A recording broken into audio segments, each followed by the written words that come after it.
Council meeting, City of Marshfield, Monday, October 17th, to order. Call of roll. All are present. Let's stand for the Pledge of Allegiance. I pledge allegiance to the flag of the United States of America and to the republic for which it stands, one nation under God, indivisible, with liberty and justice for all.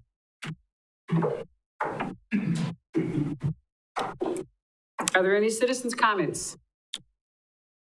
Citizens' comments? Citizens' comments? Seeing none, we'll move on to item D, consent agenda. Finance, Budget, and Personnel Committee minutes read by City Clerk Jessica Schiffel. The October 17th meeting of the Finance, Budget, and Personnel Committee was called to order by Chairperson Witzel at 6 p.m. in the council chambers. Present were alderpersons Tom Witzel, Natasha Tompkins, Ed Wagner, Rebecca Spiros, and Pete Hendler. No one was excused. Also present were Mayor Cheestrake, alderpersons Fire, Paschal, Varsho, Fisher, and O'Reilly, and city personnel Steve Barg, Sarah Dressel, Jennifer Solinsky, Pete Floody, Jody Goering, Tom Turchi, Jordan Munger, Chris Hawley, Jill Porter, Mark Kivala, and Jessica Schiffel. There were no potential conflicts of interest. Citizens' comments? None. Motion by Wagner, second by Tompkins to approve the items of the consent agenda, including the minutes of the October 3rd, 2022 meeting, the minutes of the October 4th, 2022 meeting, minutes of the October 11th, 2022 meeting, bills in the amount of $1,356,014.80, the report of personnel actions of October 17th, 2022. That motion carried. No items were removed from the consent agenda. Motion by Hendler, second by Tompkins to recommend council approval of the 2023 ambulance contracts with neighboring municipalities. That motion carried. Motion by Tompkins, second by Hendler to recommend council approval to refill a vacant firefighter paramedic position. That motion carried. Motion by Tompkins, second by Wagner to recommend council approval to refill the vacant city planner position. Motion carried. Motion by Hendler, second by Spiros to recommend council approval to refill the vacant associate. Motion carried. Motion by Hendler, second by Wagner to recommend council approval of the revised city policy number 3.390, zero tolerance for workplace violence and weapons. That motion was postponed with a motion by Wagner and a second by Witzel to postpone until additional questions can be clarified. Motion by Hendler, second by Wagner to recommend council approval of resolution number 2022-41 state trust fund loan in the amount of $139,000 for the 2022 capital expenditures. That motion carried. Alderperson Wagner introduced a possible ordinance to create an audit committee. This ordinance will be brought forward at the next Finance, Budget, and Personnel Committee meeting. Finance Director Solinsky presented a review of the city's 2022 debt summary. Future agenda items were to be review the audit committee ordinance, review residency policy for members of committees to include business owners. Being no further business, Chairperson Witzel adjourned the meeting at 6:39 p.m. Thank you, Jessica.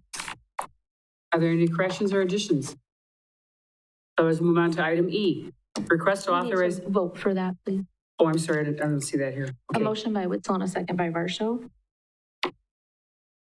A motion by Alderman Witzel, second by Alderman Varsho. Any further discussion? Seeing none, please vote.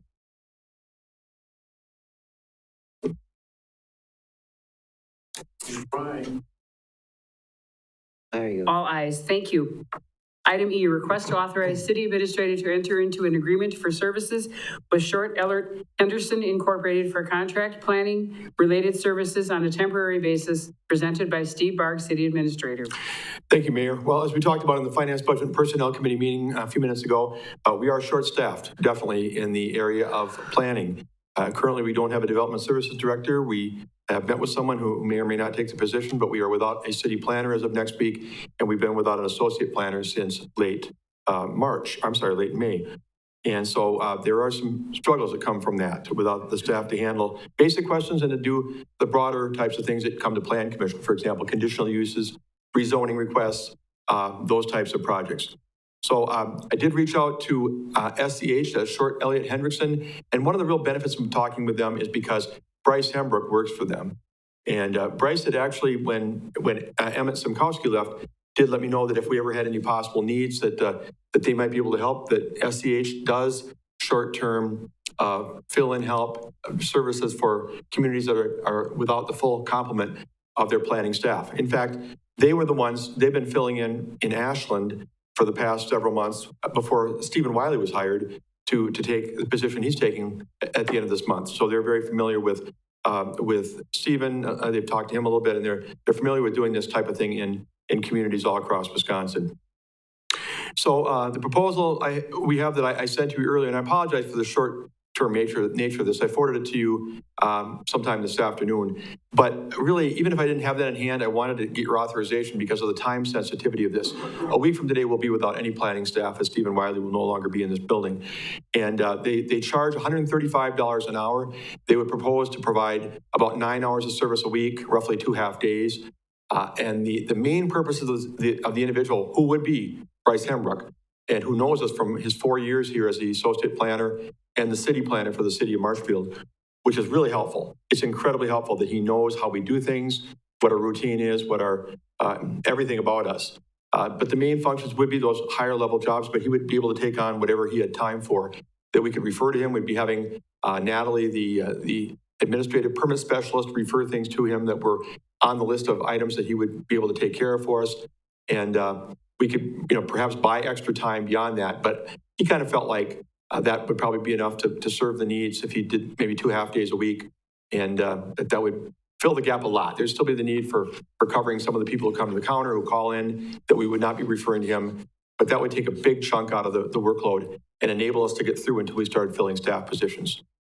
So what I'm looking for at this time is your authorization to move forward. They did offer a $15,000 lump sum maximum from now through the end of December. But if you do the math, I mean, I think that what would that be, about $1,200 a week by paying the $135 an hour would be a better deal. And I really believe that'll be enough to get us through this time anyway. But anyway, I'm looking for your authorization to move forward with SCH to get temporary planning services for the city of Marshfield. Motion by Alderman Paschal, second by Alderman Tompkins. Alderman Wagner? Thank you, Mayor. Steve, I'm not familiar with SEH. They were my contract engineering firm when I was a mayor, and they're very good. And they are also doing some work for the airport authority right now. That part of the airport master planning is being done by SEH, being overseen by SEH. It's $135 an hour. I don't know how that relates to what the hourly rate of our full-time development director was, but I have a feeling that that's a lot of money. The question I have is, what I'd like you to do is again, as I mentioned in the other meeting, is look forward at the Regional Planning Commission, see what we can get for free from them in the interim, or if we can get a shared staff arrangement that would be less than this. I don't know what the term of the contract is that they want. Is there a term to it? I think, the one would have been if we paid a flat sum that would cover through December 31st. I think otherwise all we're signing on to if we do the hourly is just that we're accepting the terms. We will pay them $135 an hour for what's expected to be 9 hours a week. For as long as we need services. Well, I would be more than willing to go along with this on two conditions. One is that you check into the other thing as possible. And the second one is for the period of time that Bryce is working with us, that he be given either the authority or the title of the acting director of development, so he has some authority to get things done. I'm not sure if that's a legal question or not. Well, maybe as a non-employee, I guess, our city assessor is a contract person, admittedly. If you want to check with HAP on it too, but again, I don't want this person treated as a outsider and not get the same level of cooperation that he would if he was designated as a leader of that operation. Yeah, I see there's other people who want to speak, but if I can talk to a couple of the things that Ed brought up. Obviously, $135 an hour is way more than the development services director would make. The premise for my interest in this is that we really have 3 vacant positions. So if we're paying $1,200 a week, we're paying less by far than we would be paying those 3 people together, and we're just trying to hobble through. But the real big thing, and I'd be glad to talk to North Central, I never refuted your idea in my mind, I think they're a good group, is when I learned that Bryce Hembrook would be the guy that they could dedicate being that he worked here for 4 years and knows us. He was talking to me on the phone the other day when I had a Zoom call with him. He said, he's doing some work for a couple of other municipalities like this, and it takes him 4 to 6 weeks to really get comfortable and familiar with what they do and how they do things, because every city is a little bit different in their procedures, their policies and whatnot. And, he would start out knowing us because he left here only last fall.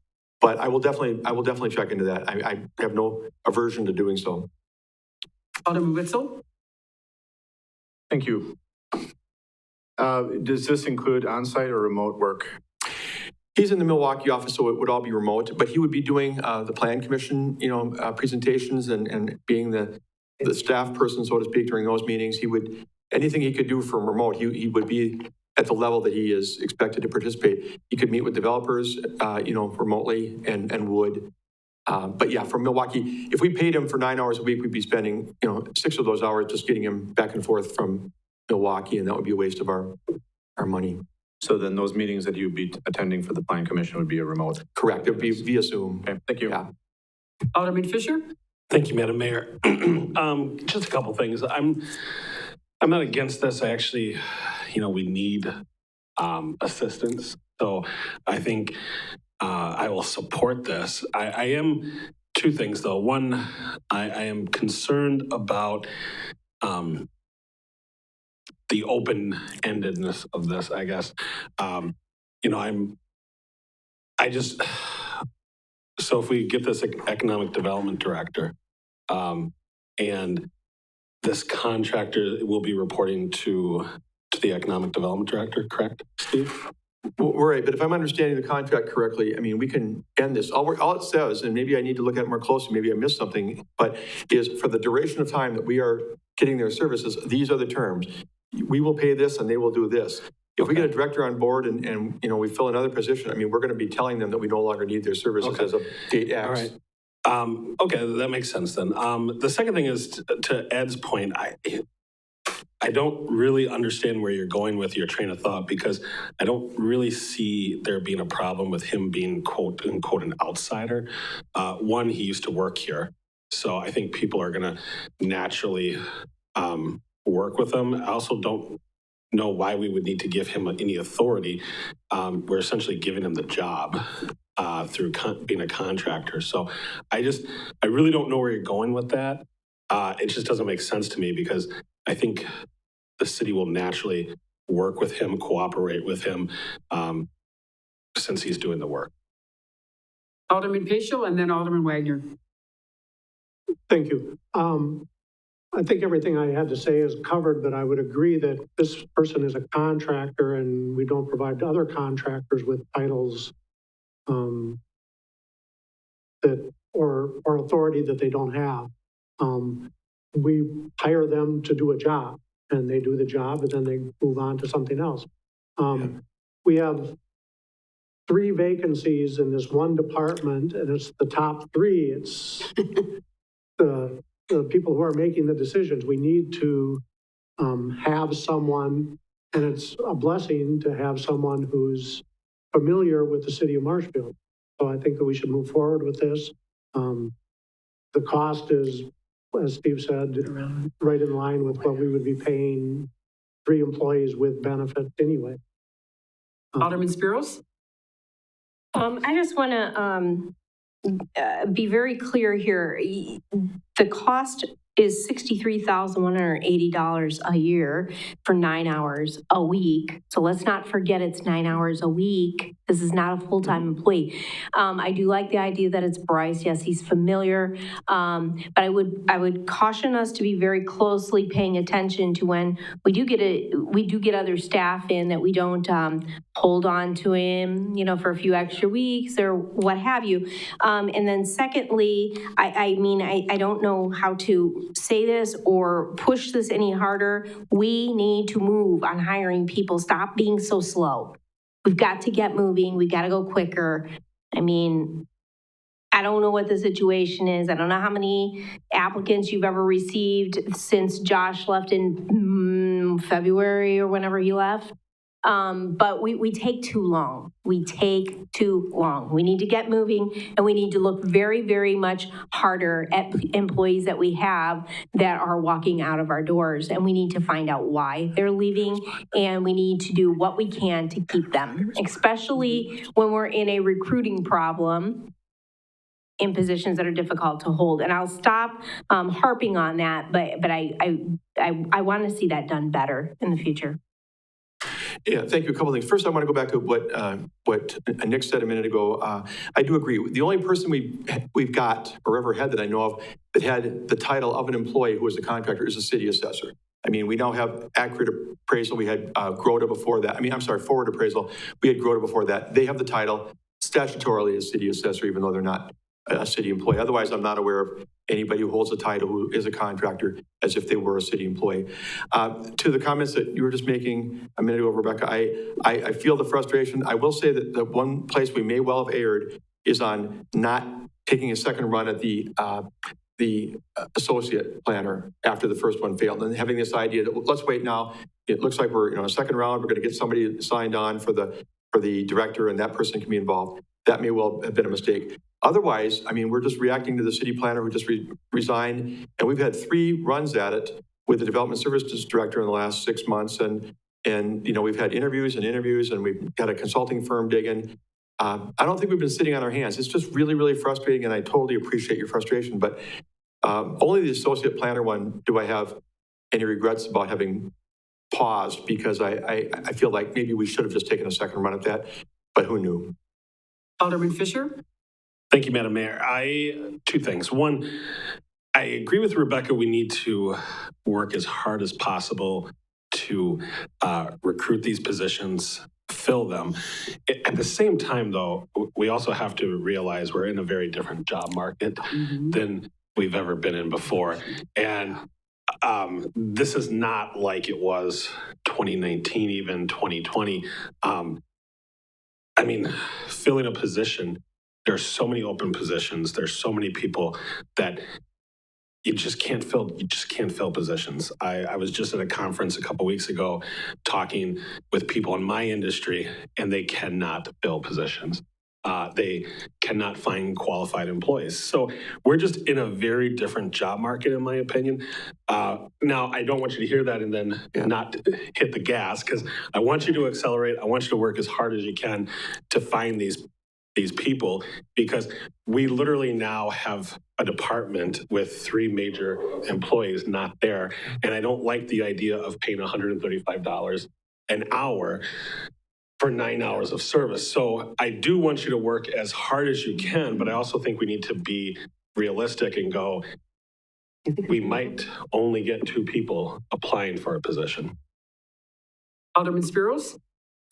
So just to follow up to some of the things that Steve said, I want to reiterate what I'm talking about here, and primarily, I feel like sometimes we can grow our employees from within. And I do not think that that was done, and I do not think that opportunity was provided. And I want to stress that in the market that we're in, with the job market being so tight and the lack of applicants, that we need to look within, and we need to be willing to help people grow into bigger positions. We had Stephen Wiley. He could have moved up in that department, in my personal opinion. He may have not been totally 100% there, but he could have been grown into that position. And there is another community that did think that his qualifications warranted him moving into that type of directorship. So that is what I'm talking about. Secondly, we're attending the league conference this week, which presumably is one of the biggest events that will draw people from all different municipalities. They do have a job board, and I have not seen our jobs posted, even on the League of Municipalities job board for this conference that's coming up, and that's free to do that. Those are the things that I'm talking about. Those are the things I'm disappointed in. Those are the things I want to do better with. Thank you. Anyone else? We have a motion and a second. Please vote. All ayes. Thank you. Request to approve site hosting agreement, electric vehicle charges with Wheelers of Marshfield Incorporated, presented by Tom Turchy, city engineer. All right, we had brought this forward to the Board of Public Works a while back, and this is the final piece of getting this agreement moved forward so we can start installing some electric vehicle chargers in the city of Marshfield. There's 5 locations with a total of 10 chargers, and I'd recommend approval of the agreement with Wheelers to install electric vehicle chargers in the city of Marshfield. Motion by Alderman Fisher, second by Alderman Spiros. Any discussion? Seeing none. Oop, Alderman Witzel, right under the gun. Hey, thank you. Pardon me. Thank you. With these being placed, I'm assuming, how is the electricity utilized for these chargers going to be funded? The electricity is not free, so somebody plugs a car in, it costs money. Who's paying that? The person who plugs the car in does pay for it. In the state of Wisconsin, a municipality cannot charge for electrical use. Therefore, the Board of Public Works is going for an hourly rate of $4.50 per hour for the time that you're plugged into it. So the person pulls their car up, plugs in, and how do they pay it? They have to use an app or of some sort or something with the car to make it work. Thank you. That's all I needed. Steve? Tom, just to clarify a point that you and I talked about earlier, because we had a quick email exchange with the city attorney, and he raised the concern, what if the technology changes later on? What does that mean to this? But you and I talked about really the limited downside to this in terms of what if the technology does change? You maybe see less use. It's hard to predict. You know, the EV market is so volatile right now, and what takes place here, there, or what's going to be a year from now. You know, this came up relatively quickly, less than a month or so ago, and was really kind of brought forward. So I can't tell you what's going to happen 6 months from now with the EVs. But we're not facing any other costs or anything. It's just that those units would not be getting use. Yes, more or less. Anyone else? Please vote.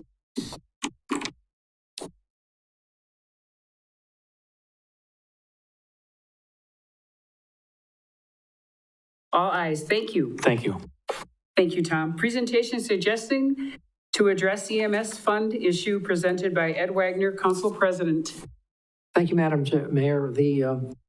I'm not going to get down into the weeds with this thing because it is pretty complicated.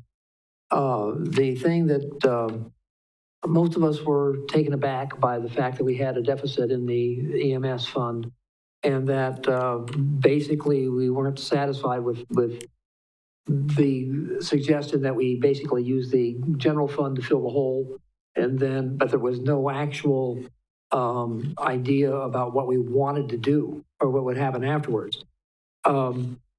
I did a lot of research. I've met with the finance. I've met with other people. I've also talked with members of the Fire and Police Commission. This thing is like, what's that thing now? The Gordian knot? Something that has never been successfully unraveled, I guess. But if we look at this from a purely business standpoint, basically you look at it like, what happens to a business when they find out they're losing money, or when things are when they're not making a profit even, or they can't afford to do things? Well, they do one of two things: they either increase the number of widgets they can make and increase the sales, or they have to deal back with the services themselves, or maybe cut their expenses. So essentially, that's where I came to. We can't make any widgets. We can't.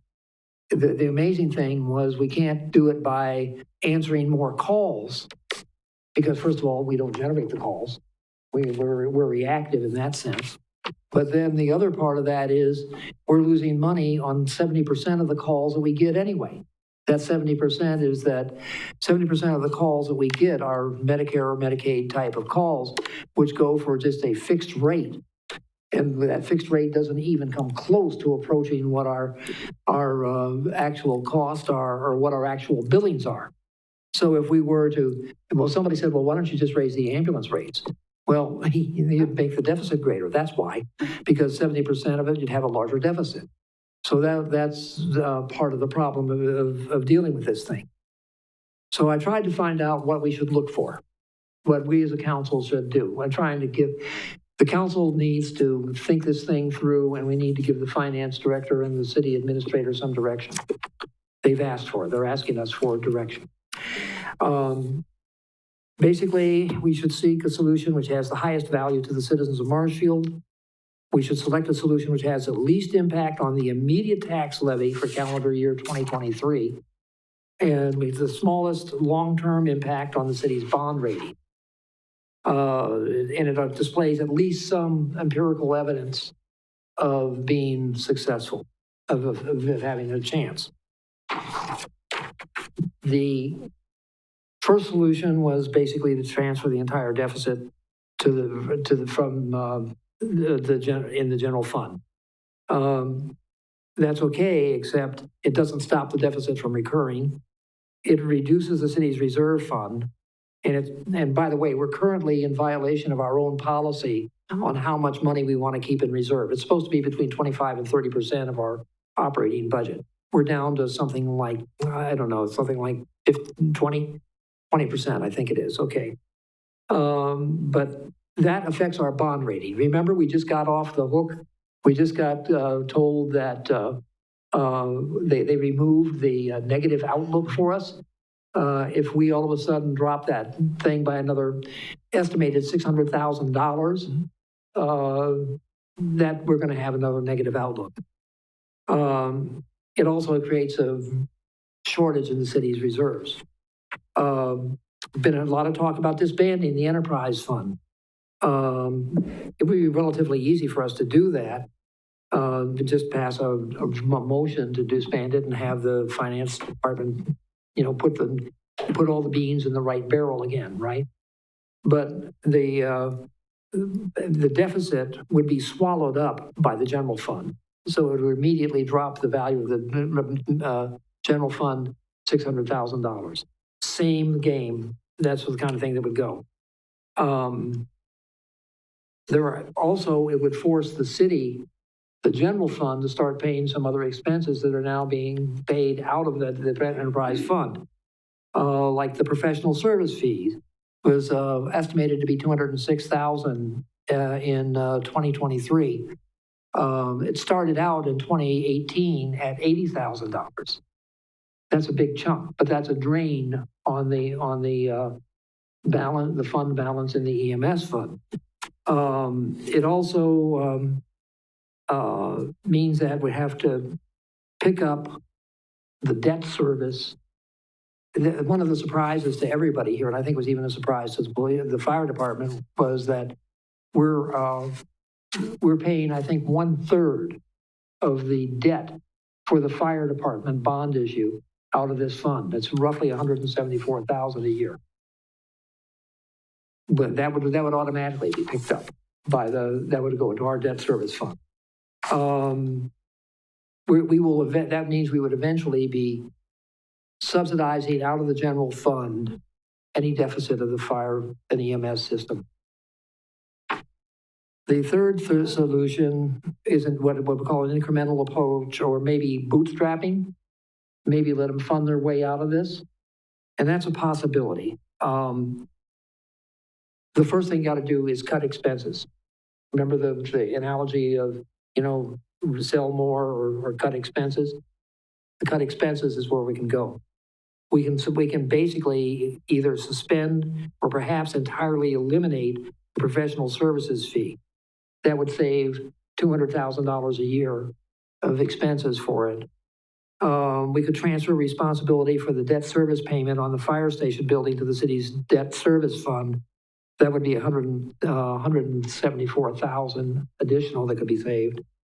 We could put a financial freeze on the replacement of the 3 vacant firefighter EMT positions, but allow the continuation of funding 8 2/3 positions. Right now, I think we're supporting 11 2/3 positions of the EMT, or out of the enterprise fund.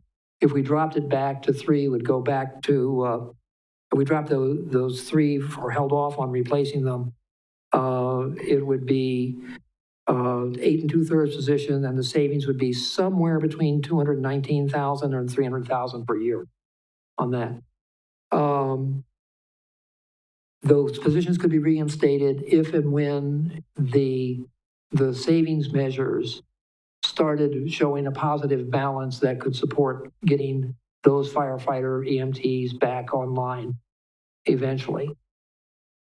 And there's no magic bullet here. I wish there was. There isn't anything that I can find that would be great. It would just solve the problem on one thing. What we're going to have to do as we go over the budget, as we hold these next 3 budget meetings, we need to look for two things, ways of addressing the IOUs. Essentially, there's a bunch of line items that say due from the EMS or due from general fund because of EMS and things of that nature. We've got to be very careful with that. And I got to be very careful because I'm crawling down into the weeds now too, and I don't feel comfortable down there. Let me tell you, there are gators down there. So anyway, the point is that we've got to do something about it. This may work, I think, over the time of the budget hearings, if we can find a way of slashing the budget by somewhere around $400,000 over the course of our hearings. We might be able to and then implement this approach or something like it. You know, I got to admit to you, I'm no genius, and I just wish I had that magic bullet for you, but I don't. And basically, we're going to have to look at it and see what we can do, and try and work our way out of it. I think the incremental approach is the way to go, but I don't know. I don't know if my colleagues feel frustrated enough to say, well, let's just take a meat axe to this thing and do it. But I don't think that's a good approach. Anyway, that's what I've got for you, and I'm not asking for any decisions. I just wanted to lay it out on the table so you knew. I'll answer any questions I'm capable of. So that's what I have for you. Thank you. Alderman Tompkins? Thank you, Madam Mayor. Mr. Wagner, so the incremental approach, can you just say that again, what it is? That is basically either suspending or eliminating some of the requirements, some of the debt to be paid out of or the items to be paid out of this. Oh, by the way, one other thing I didn't mention, we pay the fees for LifeQuest out of there too, which I think is a legitimate payment, but that's one of the other things that is draining this fund. I somehow think that the addition of 3 firefighters over the past couple of years, they added to it, but I don't want to blame anybody for that, because it was, if you read the financial reports that they give us, just to take a look at the July one, for instance, it said during that month there were $19,900 of inflow of activity into that fund. And it showed the balance in the fund at $1,400,000. That was mostly in accounts receivable that we're never going to get. So go ahead. Okay, so what I wrote down, just correct me if I'm wrong, the incremental approach would be to slowly eliminate the service fees that have been put on the EMS fund, which would be about $200,000 a year, to move the debt service for the fire station to another debt service, to take it out of the EMS, and then to move from 11 positions to 8 positions. Are those the 3 that would be temporary? Yeah. That's what you're saying. Okay, I just wanted to clarify that. Thank you. Alderman Fisher? Thank you, Madam Mayor. I appreciate Alderman Wagner, your presentation and take on this. Did you have any help from staff coming to this? Yes, I did. Okay. I guess this question would be pointed to Steve. Do you agree with his analysis in his recommendation?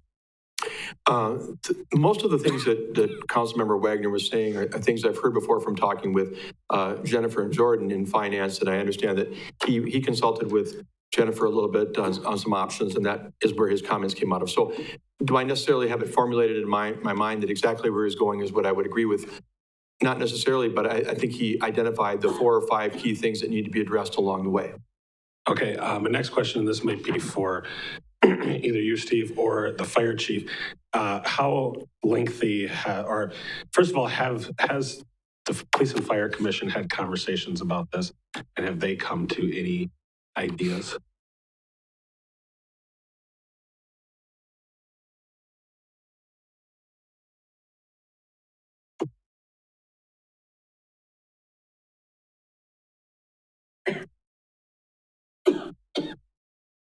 I think in a general sense, the ideas that were presented to you, what was it, August 2nd, are the ideas that were brought forth by the Police and Fire Commission, but this has been discussed at a few different meetings at the Police and Fire Commission level.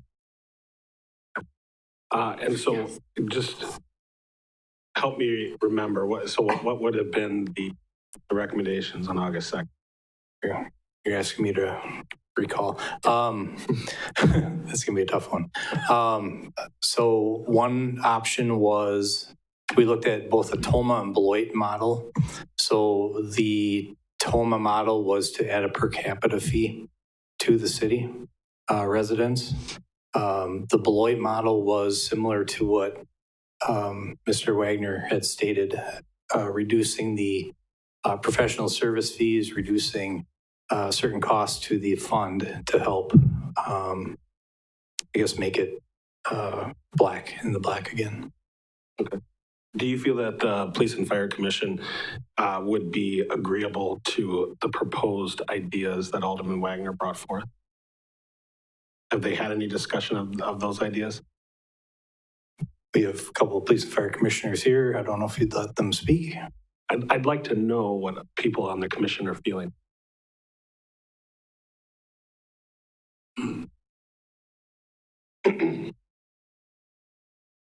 Good evening.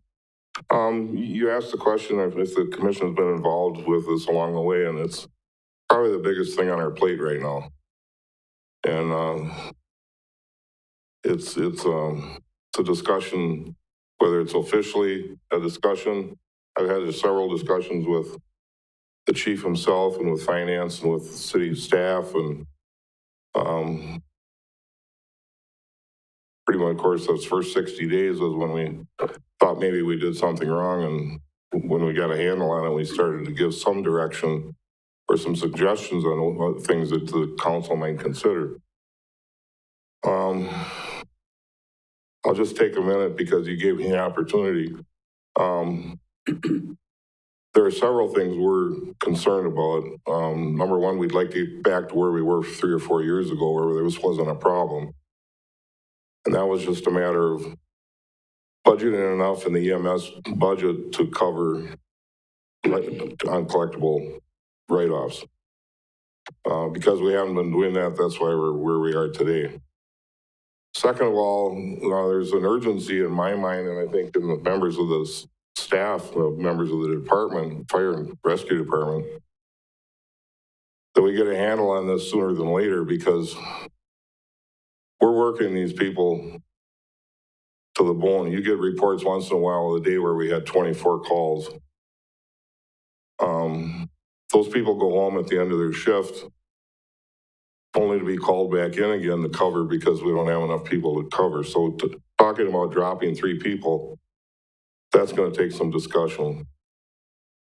We got to where we were. There's nothing in it. You know, if I was mentioning to somebody, if we were in business of selling something, we would have done a hell of a job to increase the number of calls we're getting. But it's phenomenal. I mean, it's taken everybody by surprise. But on the other hand, if you think back to 10 or 15 years ago, people were saying, well, the boomers are coming up. And I think every one of us in this room have talked to somebody who used to live in Marshfield, they moved away, they raised a family, and now they moved back to Marshfield. And why did they move back to Marshfield? Because of the medical center. And this is one of the things that are being used or utilized in support of the medical facility is the people have to get there, and that's the ambulance service that we operate. So, like I said, this is the biggest thing on our plate right now. We got different directions we'd like to go. We have two new chiefs. They both have directions that they'd like to go. They have new projects that they'd like to get involved with, but we're like finance. We're spending a lot of time on this. And finance would like to do stuff too. Both of them have been very cooperative with us. City staff, Steve, we've involved a lot of people in this. And until we get a handle on things, it's getting to the point where it's like we're spinning our wheels. So all I can do is encourage you to take a look at it seriously, put all other things aside and look at it from a business point of view, and we will help you as much as we can. You can help us as much as you can, and we can come to a conclusion. Thanks for the opportunity. Thank you, Commissioner Meyer.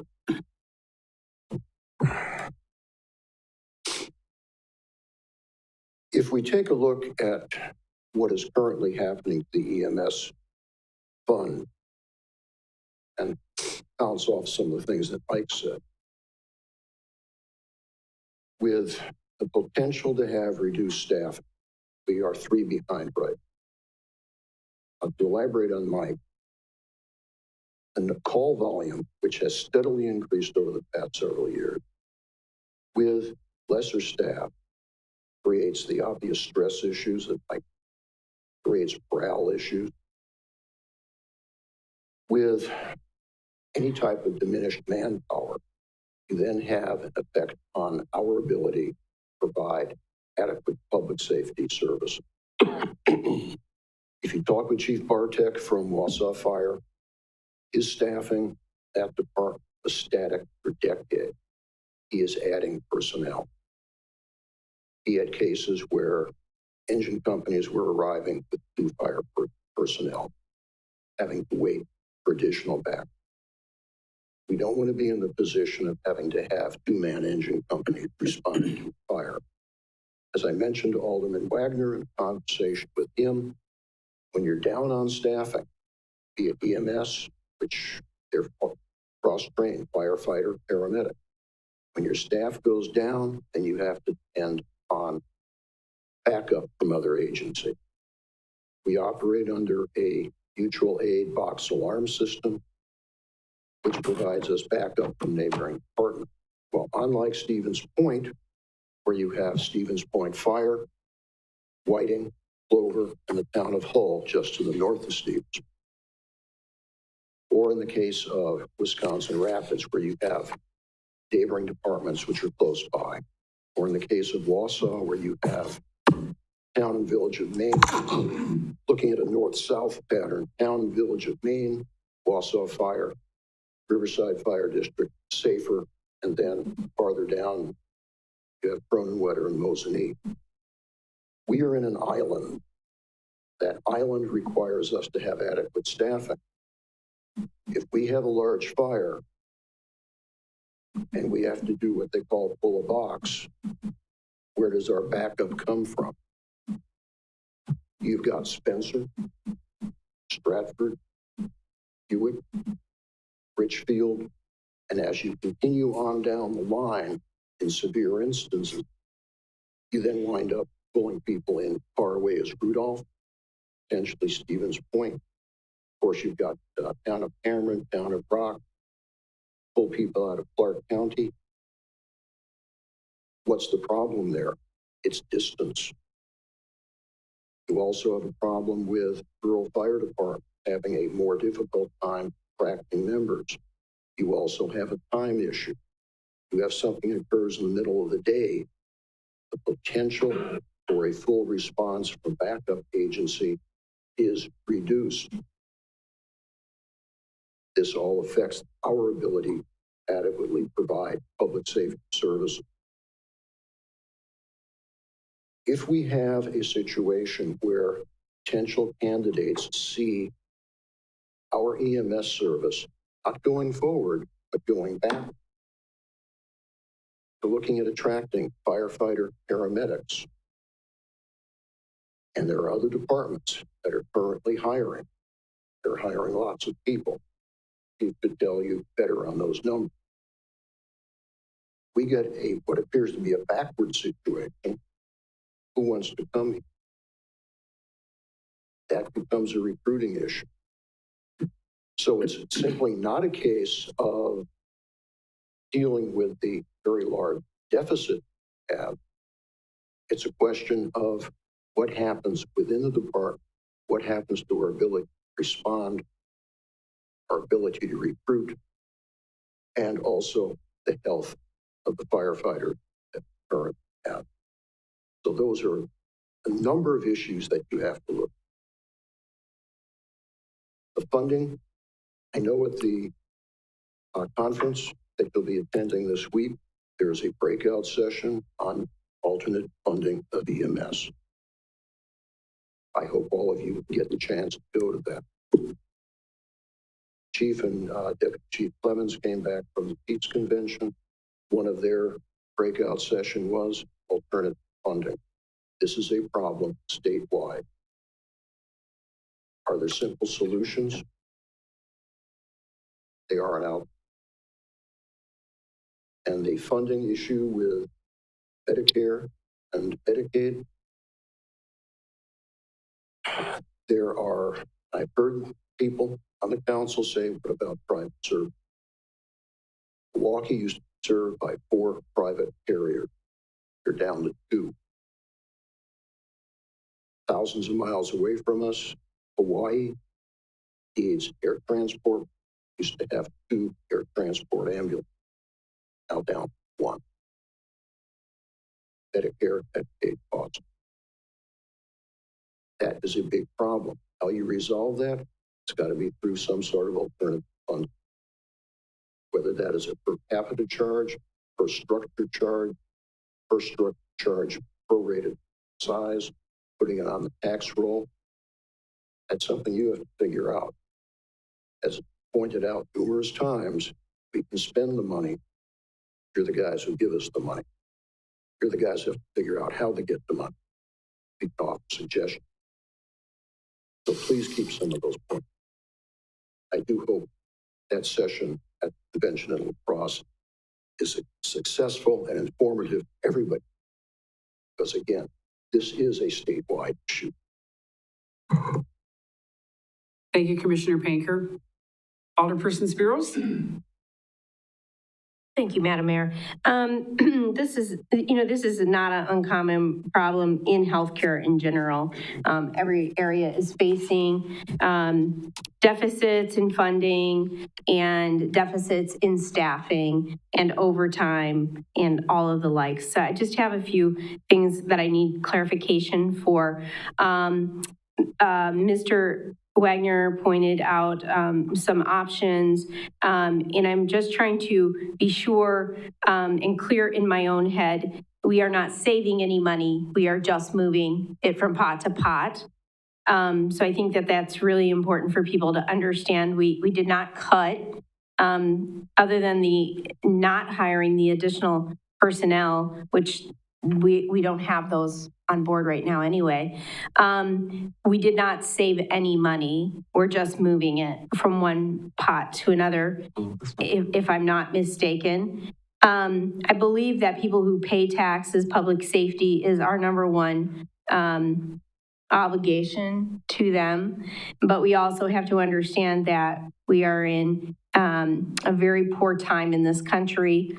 People are paying maximum amounts of money for gas and for groceries and for utilities and for housing. And people are just strapped. So I have a couple of questions.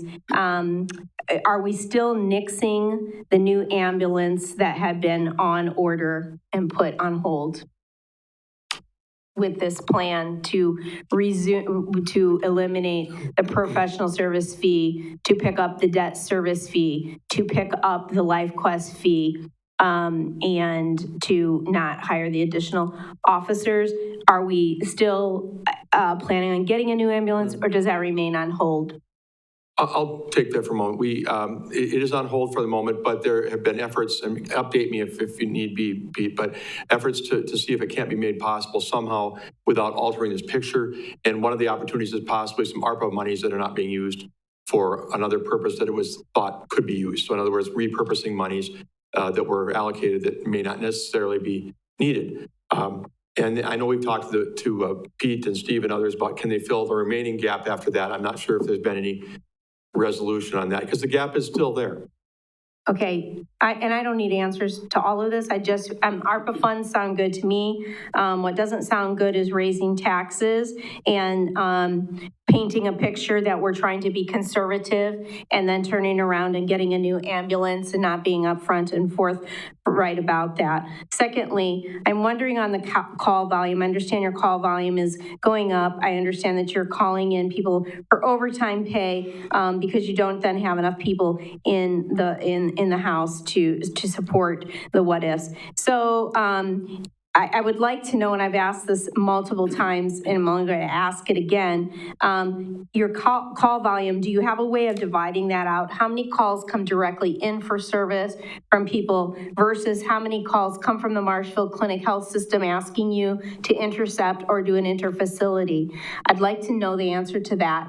How often, when you are doing intercepts and interfacility calls, are you calling in people to cover for overtime? I want to know the answer to that question. And I think everybody here should want to know the answer to that question. If we are paying overtime to bring staff in to cover these calls, and we are not making money on these calls, then we need to consider if we have to stop doing them. And that has not ever come up in a serious conversation, and I'm extremely disappointed in that. And I want the answers to those questions. I want to see the calls divided out. I want to see how often we're calling in staff to cover calls that fall under the Marshfield Clinic Health System's contract. I also like to know when it's time to renegotiate those terms. When is that contract up? When will we be renegotiating that terms? And who will be on that negotiating team to negotiate those terms? And I'm going to leave it at that. We have to be careful. We cannot tax the living crap out of the people who live in this town. We cannot do that. I'll take the back part of that. Pete, I don't know if you're preparing to answer anything from the first part or not. Probably don't have the information with you. I do not. Okay, but as far as the back part with the clinic contracts, I can say this. There are staff members, we have a meeting tomorrow morning, I think it's at 10 o'clock if I'm right, to get back on that one. We have told the clinic that we are not signing on to the agreement as we had it before with all these agreements, the ones that you referred to, and they would expire otherwise on December 31st. So my plan all along, and we really should have had tomorrow's meeting maybe a little bit earlier, but we've been struggling with a lot of things, including the EMS fund issue in general, but is to come out of tomorrow's meeting, come back to you as elected officials in closed session and say, here's what we think. We think that, that they're okay, but the rates need to be increased from 450 to some other number. Here's why, here's what it's based on. Or whatever, so that by sometime, as we get into November, we can get back to them and say, here's our position, and who's on that team, we can talk about that. I haven't even really thought about that, but that we have an idea of what we're going back to them to ask for. Are we asking for them to do a new contract at a higher rate? Are we saying we're not going to do this anymore because it's out of our league? Are we saying that the current rates are all fine? I guess we're wrong and hitting the pause button. But by that time, then we'll have a knowledge, and you guys will have understood and agreed or disagreed with the fact that they need to be renegotiated, and to what amount. Mrs. Spiros? And I'm sorry, Steve, so what will you be basing that on? What are your measurements to determine if you need higher reimbursement rates from them versus not having the contract versus keeping the contract? What are you looking at to determine those numbers? Let me just say first that your questions on that score as far as people being called in to cover are obviously essential. You make really, really good points. We have been looking at, I know that finance staff, Jordan and Jennifer have been looking at, Jordan in particular, what is the cost of one of these calls? What does it really cost us when somebody is transported to Madison to a hospital? And he's got really good information on that. We don't want to talk about it publicly right now because, we're in negotiations, or we will be with the clinic. So we have a pretty good basis, a pretty good foundation of information. But your other point is, again, very relevant. If people are being called in and we haven't identified that, then that's an ancillary cost that's not being factored in. Apart from that, I think we've got a pretty good handle on where we want to take this and what we want to bring back to you.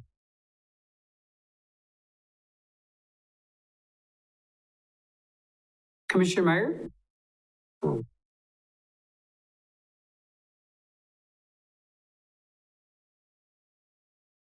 I'm a little slow. I post-COVID and then my back went out this morning, so they need an ambulance. I wonder if I can get one. The one point that keeps coming up is in regards to the clinic contract is, and it's been stated before publicly, that the fire department is in the position, the rescue service is in a position to turn down any calls, requests for services from the Marshfield Clinic due to manpower or equipment that's not available at the time. And it's a pretty common occurrence. These are mostly for the transfers. The intercepts, again, I have to state the point that there's a predetermined amount of money that's being paid through that contract that we don't have to worry about on collectibles. We don't have to worry about anything the Marshfield Clinic or Marshfield Medical pays for the calls at a rate that's established in the contract. So it's a revenue source that's not compromised like the other calls that we make, the emergency ones where we only collect 40 and 50% of because of the Medicare. So, there's nothing deceiving about it. It's just the fact of the matter is that it's a business. These are business costs. The manpower, the 3 additional persons that we hired 4 or 5 years ago did not put a drain on this system. In fact, it added 3 firefighters to the manpower, it's a big circle. It all figures into your insurance rates. And it's just, there's so many factors involved with it. There certainly isn't enough time to think of something underhanded to try to pull one over on anybody. Thank you, Commissioner. Alderman Spiros? I promise this will be the last time I talk about it, at least this time. I'm not trying to insinuate there's anything dirty or underhanded. I'm trying to determine whether we are losing money on a contract. And I have not had anybody be able to answer that question to this point in time because we have not, I don't think, done all the work, and maybe Jordan has, or he's inching towards getting it all done. But up until this point, the basic question needs to be, are we making money or are we losing money on this contract? I understand when you say it's a revenue source, I get that they're cutting you a check for every call and it's a guaranteed amount that's been negotiated in a contract. However, if on one of these calls you send 2 to 3 people out and you need 2 to 3 people to come in, we're using our equipment, we're using our vehicles, we're using our gas, we're using all of these things. Has this equation been figured out? Is this contract profitable or is it not? Bottom line, that's the answer I need to move forward. I don't care how you come to that conclusion. You guys are the math people. You guys are working the business, and you guys are watching over them. I get all that. I'm not trying to insinuate there's anything dirty, but I do need to know if this contract is profitable or not. That's it. I don't know why everyone else up here and everyone sitting here doesn't want to know that information or doesn't find that to be very, very relevant in this discussion. Yeah. If I can jump in again, most of what you said, almost all of what you said has been worked on. In fact, the reason I hit the pause button on this back in June when I realized we were coming up to the 180-day notice to put the pause button on the contract and tell the clinics that we wanted to renegotiate these potentially was because I was concerned about those costs, gas, overhead, wear and tear in the vehicles and so forth. That's all gone into the equation. And I do think that, going back to what Mike said earlier, and maybe Pete, you can affirm this as well, that certain type of call we were referring to a moment ago, you probably have been increasingly had to say that we can't take calls because of availability of staff, right?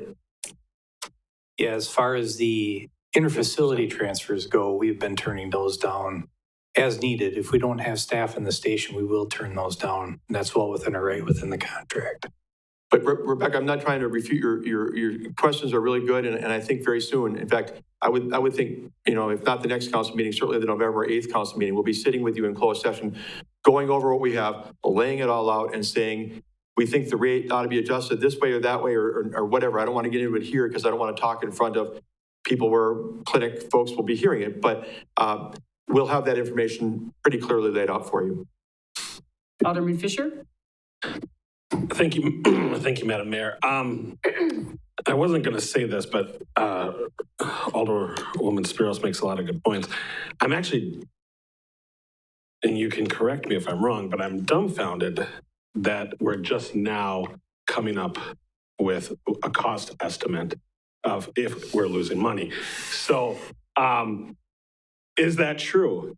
I mean, I appreciate you doing this, but have we never done this in the last 6 years? Well, I would like to say that we probably had, but we've had this information since July, maybe early August. We really literally cannot answer this in open session, and the question has not been asked quite outright in a closed session. I am willing and ready and able to take those answers and questions. All right. But I have not been literally asked that question. If I may follow up, Madam Mayor.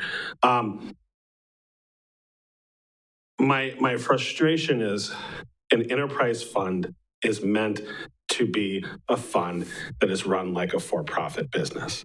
And the simple fact, and I'm not blaming our current staff, I appreciate the fact that you're helping fix this, but I am just dumbfounded that over 6 years, we have run an enterprise fund and no one has bothered to do a cost estimate. Is flooring to me. I want this at the next meeting, and I want this ASAP. I'm floored that we're now just working on it. Alderman O'Reilly? Thank you. I would just like to mention that at the first meeting that we had, the joint meeting between fire and police and the council, this was asked for. It wasn't probably asked directly to you, but it was asked for from staff. So we have been waiting this entire time. Still not sure if we have it or if we don't. So the next item I would like to mention would be to extend on Alderman Spiros's comments on how many people are being called in for overtime for these things, and the comments from the chief about, we've been turning down the transfers and so forth. I think we need to look at the reverse of that as well, as how many are being called in for emergencies because we have staff out on these, which has the same exact impact. I personally am not convinced at all at this point that this is a good contract to be involved with. My personal opinion is if there was money to be made on it, Marshfield Clinic would be doing it. I'm getting frustrated. It's been a long time and there's been a lot of frustration, and this single item continues to be asked and we still don't have it after all these months. So that's it. Thank you. I think the reason why I can't answer that is because we would be then in open session negotiating a contract outright. And that's why I really want you guys to call a closed session on it. Alderman Witzel? Thank you. I'm going to shift gears and I'm going to stop talking about the clinic contract. I want to talk about EMS in general. Mrs. Spiros brought up a question when we had a special council meeting regarding the EMS fund. And I don't know that we've gotten an answer. Maybe that's going to be included in the discussion of the budget. But I guess the question that looms in my head is that we do X number of calls, whether it's for neighboring jurisdictions or our own in-house, in-city transports. And we throw together a bill, and that bill goes from LifeQuest to whomever is to be paying the bill, and then we get money back. But we don't get it all. Do we have an estimate? And I'm not exact, I don't want an exact like 72.56%, but do we have an estimate of what percent we're actually receiving and what percent we're having to write off on a regular yearly basis? And has that estimate been factored into our budgeting for this year? There's two components. One, from insurer, yes, that has been factored. The second component is from the patient. Yes, that also has been factored in the 2023 budget. Okay, do we have an estimate? You can throw out a ballpark percentage of what we're actually seeing in reimbursement? Actual Or collectibles, I should say. For insurance, it's probably about 60% discounted, so 40% recovery. After that, from patient in bad debts, so once it goes to like phase 2, 3, 24 to 26%. After about 4 to 5 years of We collection. only get 25% of what we bill? Or we lose 25% of what we No, bill? meaning predominantly we get about 40% is what I'm saying. If you're looking for like a whole So we bill picture, about 40%. Only seeing $40,000. So, sorry, the question? If we bill 100,000, we're only seeing an average of 40,000. Probably, yeah. Okay, thank you. Thank you, Jordan. Steve? Thank you. I just want to address the one point about, this time lapse as far as Jordan has pulled information together and it's been looked at a little bit. Really, ever since that August 2nd meeting, the broader issue of the EMS fund has kind of been hanging out there and trumped it. And I know the immediate response from the council that night is we want to get together, have a series of meetings, talk about this, work things out. We've had the information. We've got the pause button hit with the clinic. We're not going to sign new contracts with the clinic. We knew this day was coming back. We're ready for it. And I think Councilmember Fisher's got a great recommendation here on how to move forward that I would agree with.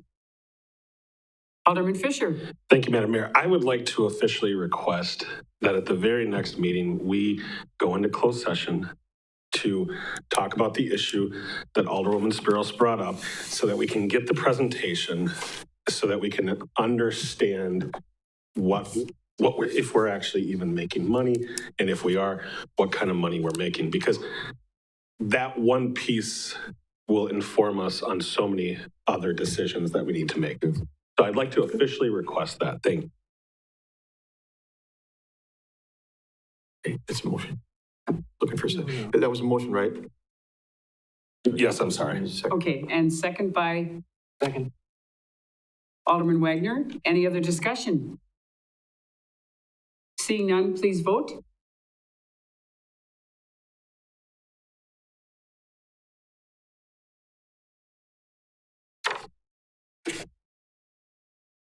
Alderman Witzel abstains, otherwise we have 9 ayes.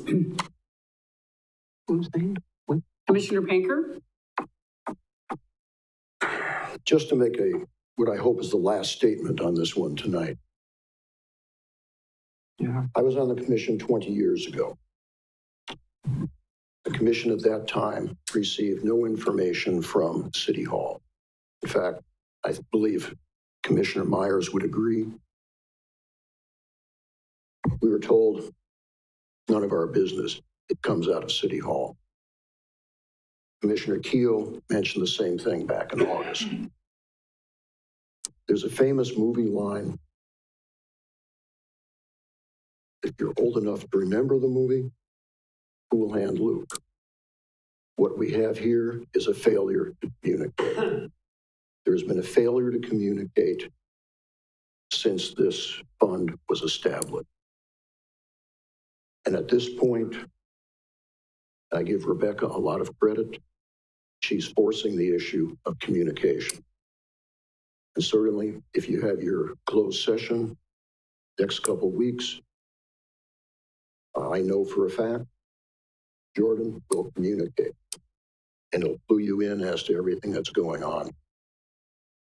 It's been a long-running problem. I think we've all failed to realize that communication through the years has been non-existent, and we have a problem today because there was that failure to communicate.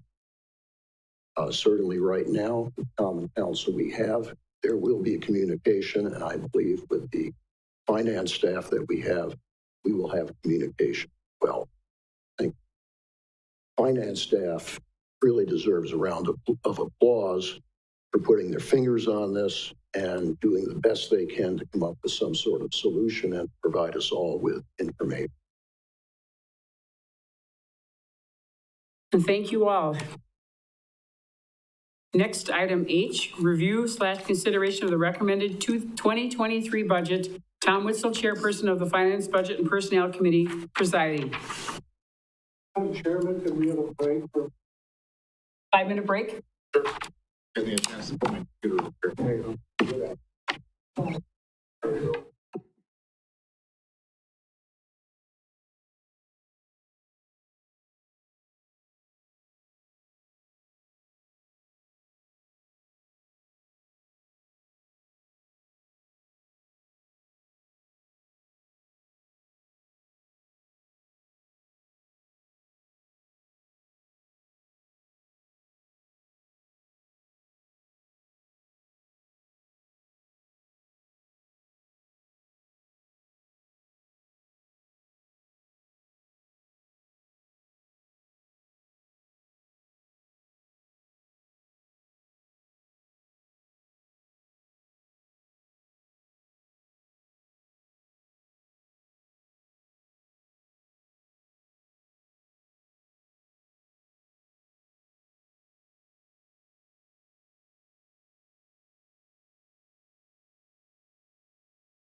So we're going to continue on with the meeting now. We are on item H, which is the review and consideration of the recommended 2023 budget. I realize that it's getting quite late. Some of us have been here for many, many hours. So what we're looking at is at least an initial quick overview of some of the highlights. The fact that we didn't get the budget until late also would warrant our need to get the highlights for today and then address the nitty-gritty the next budget meeting. So we're going to move on to letter I here, the presentation of the recommended 2023 budget by Steve Barg, City Administrator. Thank you, I appreciate that. And I will go fairly quickly through this, but it's always a good framework to see, where are we at as we start. You always want to start into a new process by knowing where do you stand. And then we will get to some of that high level going through the various department categories and give you some ideas of what's changed and get some initial conversation with some of the department and division heads that are here. But let me just start. This is my annual time to be able to thank staff for the great work that they do, and they do an amazing job. I want to especially thank Jennifer, Jordan, Amy Krogman, for their work. I mean, it was a crazy budget. I think you knew when we came to you back in September, about a month ago, and said, hey, we have a $2 million gap. You probably figured that we weren't going to be sitting around twiddling our thumbs for the next 4 weeks. And I can't say enough about those individuals. And Jennifer and Jordan, as new members of this department in the past year, have just done an absolutely incredible job. So I want to thank them. And all the department and division heads who were able to say, look, I need this, but I can give it up for the good of the team and get us to a good place. So anyway, just going to walk through some of the basics. This first slide, those of you who've been through this before, you've seen this exact slide before, but what are the goals?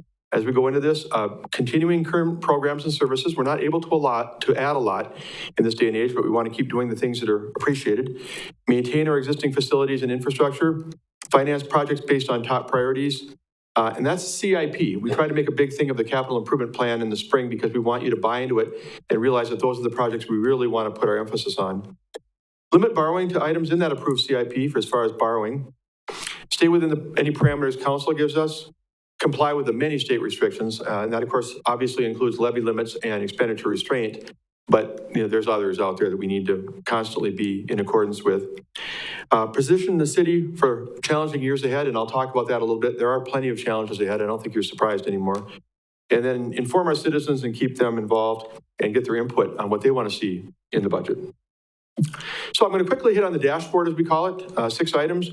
Debt management, status of our general fund, city's credit rating, a big one was mentioned earlier tonight. How are our active TIF districts doing? What about property values? And how's our property tax rate holding up? And we look at comparisons with other communities. So debt management, new borrowing for this year, just a little bit over $3.9 million is what's on the docket. If you look at what we're paying off in 2023, it's about $3.9 million in principal. There's an additional $800,000 in interest on those debt payments, so that brings us closer to 4.7 overall in P&I that we have to account for. Our statutory debt limit, those of you who've been around a little bit know this, it's approximately 5% of our equalized value. There's a little variance from that. If you see the total equalized value, you have to take out, I believe it's TIDS, but 5% of that value is what we can incur in debt. And right now we have $46 million in debt. So the math is pretty simple this time, 46 divided by 100. We're right now at about 46% of the amount that state law would allow us to borrow. That is actually a 10-year low. We look back at some of the numbers, and it hasn't been that low in over a decade. Actually hit a high of 60% back in, I think it was 2017. But a chunk of that is because our equalized value is growing rather rapidly at different points, especially right now. And as a result, that makes the percentage of borrowing, a little bit lower because we could borrow more, according to what the state would say. This is all below the 65% maximum adopted by the council. They don't want us going over 65%. That's been in effect a long time. And something important to note, 31% of our general obligation debt is related to TIF district. They'll be repaying through TIFs. And that's important because it tells you that 1 out of every $3 that we borrow and we've got out there to pay back is really furthering our community in terms of growth and development by incentivizing new construction. General fund reserves. This was talked about a little bit earlier in the night as well. Rating agencies like Moody's use this to evaluate how good a risk we are for our bond issues. They do want us, as was mentioned earlier, to be at 25 to 30% of our spendable general fund expenses, our annual general fund expenditures. The spendable is important because if we have restricted monies, that doesn't count. So our auditor really wants to see us in that 25 to 30% range. We were down at 9% a couple of years ago after the TIF transfers that we went through. So we have been building that back up, and I think the folks at Moody's have appreciated that. We were at 20.2% at the end of the year last year, 12/31/21, with a balance of $4.4 million roughly. Last year, we applied about $788,000 to balance the budget from fund balance. This year, we're looking at $397,000. That might look like we made a great stride. I wish we could say that we had. But if you recall, for those of you who are here, at the last minute, we put $400,000 in as contingency to buffer our general fund budget up for future years qualifying and expenditure restraint. And the revenue source for that was fund balance applied. So really, those are monies we never anticipated needing to use for our budget. And quite frankly, I think we've only made one draw from that $400,000 contingency for anything this year. Credit rating, first of all, through 2018, it was AA3. And then with some of the issues we were dealing with on the tax increment financing side, it dropped in August of 2019 to A1. I know in some ways A1 probably sounds like top of the line, but it actually falls below AA3. We're still at A1, but some good effort by, again, Jennifer working hard, and our financial advisors, Ellers, have been so helpful. Dave Ferris has done a wonderful job. We got the negative outlook removed. We want to keep it off. We don't want to see that again. TID advances are still being paid back well, and the general fund deficit spending continues. And when people hear deficit spending, that sounds really terrible. It's not good, obviously, but all I mean by that is that every year we're using fund balance applied from the general fund to balance the budget. And hopefully we'll do that in decreasing amounts and be able to wean ourselves off that. We have 8 active TIF districts that are doing really well.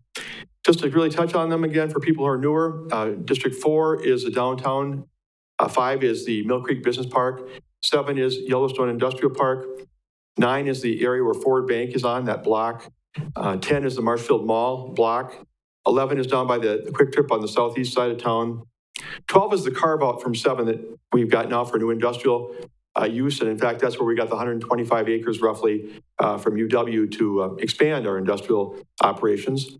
And then 13 is the one we talked about recently with that housing project.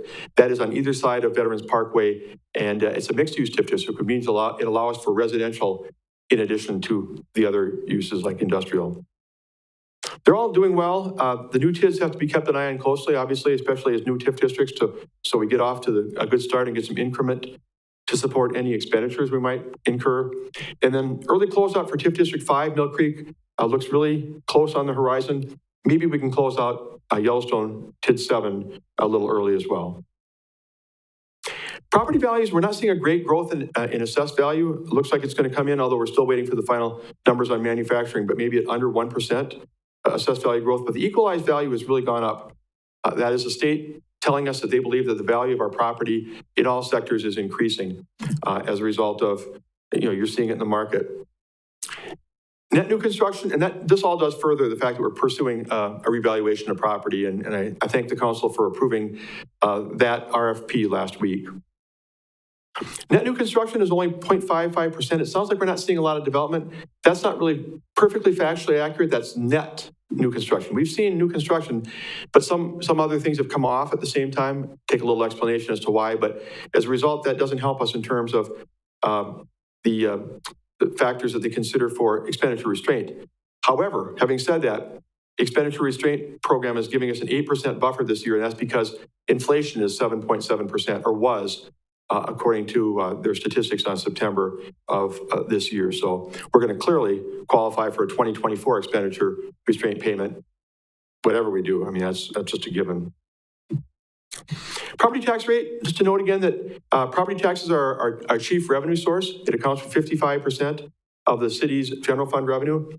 The 31% or 32% right around there comes from intergovernment aid coming from Madison in the form of shared revenue, transportation aid, connecting highway aid, computer aid, those kind of things. The other $1 out of every $8 comes from fines, fees, any number of other things. We do compare fairly well with other cities. It doesn't look like it at first when you see the point is now at $8.77, but note, they were at $10.46 last year until they did, surprise, a revaluation. And when we do our revaluation, our rate will drop from what it is probably down to the 8.5 to 9 rating too, simply reflecting the fact that we're well below what they say that our assessment ratio is. So you see what they gain in terms of how their tax rate looks from doing a property revaluation. Wisconsin Rapids was at 1293. We don't have their estimate for the coming year. Wausau's right now at 1020. Again, I didn't get an estimate from them as to what's going forward for this year. The city makes up 39% of the tax bill. The school district is right behind narrowly, and then the county drops from there, and Midstate Tech is a smaller player in your annual tax bill. Here's one of the issues that I can't stress enough. Jennifer had to say it a couple times before it totally resonated with me. This is really not an issue about increasing taxes this year. Usually I say, well, if you want to pay for another $150,000 of expenses, increase the tax rate 1% or whatever. We are limited by the levy really tight right now because we really don't have new growth to show. So the levy increase of $86,000 is as far as we can actually go. We can't levy anymore. If we're going to look for trying to pay for more things, we'd have to come up with new revenues or cut other expenses. It's not a matter of increasing the property tax levy. That's basically fixed at this point. And the new tax rate includes the maximum levy allowed. That's how we calculated what you saw earlier. I kind of skimmed by it. I apologize. I missed that second line from the top. We're proposing a tax rate increase of 0.86%, a little bit under 1%. That would take us from $10.51 per thousand of value up to $10.60 per thousand of value. Quick highlights, this would meet the levy limits, qualify us for an ERP payment, expenditure restraint in 2024. Again, the budget you're working on in 2022 is for 2023, and if you meet the requirements, you get a piece of the pie in 2024, which for us has been in the $400,000 to $500,000 range in recent years. General fund expenses, we're only proposing an increase of 2.04% in this budget. That's a little bit misleading because, again, that $400,000 from contingency was never really intended to be spent this year, but it still comes out to be about, I think, 3.8%, which in this current environment with inflation running at 8% is not bad. We've got a lot of costs that we simply don't control. On the personnel side, we're proposing step increases plus 1% wage scale adjustment for employees. I mentioned the tax rate increase earlier. This would reduce the use of fund balance applied to under 400,000, which looks better than 788, even though it does factor in the contingency issue. We are repurposing two projects that we had on the 2023 docket for ARPA. The Lincoln Avenue Water Main Project, which doesn't seem to be on the horizon anyway. There's no really pressing need for that. And the affordable housing. We just put a bookmark of $100,000 in for affordable housing. And your staff is proposing that this be removed and repurposed because we just don't see any projects on the horizon. We don't even have a firm understanding of what affordable housing is. So at the very earliest, we would think that that was going to be a 2024 type of event. And then there's a lot of challenge. Next one is the streetlight charge. This is brand new. We've talked about revenue sources with the council before. We've talked about wheel tax. We've talked about, stormwater utilities, transportation utilities. And those need to be revisited again, although I realize they're not all that popular with members of the council, at least some of them. But we've talked before about the fact that we have a $225,000 budget every year for streetlights. That's paying for the electricity for streetlights. If we could offload from the general fund, it would be helpful in terms of some of the challenges we face. So how could we do that? We could do that by working with Marshfield Utilities, and we've had preliminary conversations with them briefly about doing this, but it would basically be adding a streetlight charge to the bills of property taxpayers who are getting bills for electric and water and whatnot. And Prairie just acted this. Jennifer and I had a good visit with the city administrator there. It received very little backlash of any kind. That's a city of only 5,000, admittedly, rather than 19,000. Dave Ferris from Ellers has been involved in doing this elsewhere.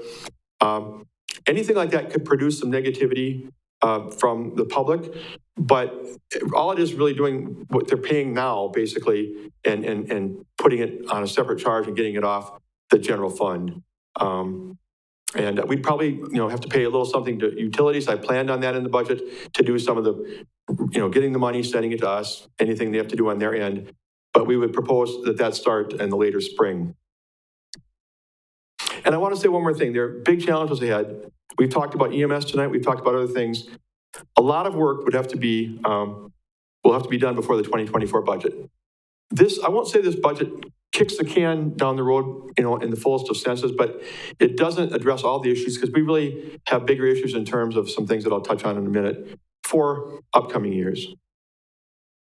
So challenges for 2023 and beyond, just some basic ones: state property tax levy limits, expenditure restraint program, which I don't think we ever want to not qualify for nearly $500,000 in a future year. Relatively flat state aid payments. I don't want to complain, but a shared revenue and transportation aid rarely go up by much of anything. We're seeing more property tax exemptions from nonprofits, rising expenditures due to inflation, growing infrastructure needs. Dan Konecka stood up here before and said, look, we're not keeping up with the streets to the best degree we can because we don't have the money. We know it's hard, but we have to find ways to try and do as much as we can in street work. Citizens, despite the fact that they want to see lower taxes in many cases, their expectations aren't really dropping. They want to see programs and services that they like, and they want to see improvements to parks and streets. And then, of course, the outcome of the clinic tax case is hanging over our heads, and that one has not yet been resolved. Goals for upcoming budgets. I have 6 that I listed. You probably have others. We got to create a sustainable EMS fund. We got to explore new revenue sources. I know that some of them will be less popular than others, but we've at least got to talk about them and analyze them. Got to find ways to increase and expand our tax base, grow the community, residential, commercial, and industrial.